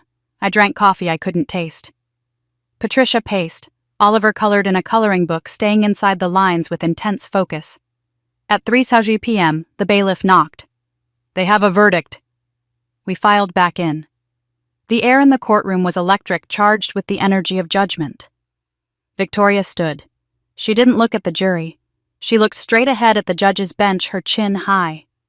In the matter of the people versus Victoria Thornton. The judge read, on the charge of murder in the first degree. How do you find? The foreperson, a middle-aged schoolteacher, stood up. She didn't look at Victoria. She looked at me. Guilty. A collective exhale went through the room. On the charge of conspiracy to commit murder. Guilty. On the charge of child endangerment. Guilty. On the charge of attempted murder of Eleanor Thornton. Guilty. I closed my eyes.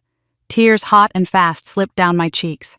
Victoria didn't scream. She didn't lunge. That would have been too human. Instead, she slowly turned her head. She looked at the jury, then at the judge, and finally at us. Her expression was one of profound, icy contempt. She looked like a queen surrounded by peasants who had dared to revolt. She leaned toward her lawyer loud enough for the microphone to catch.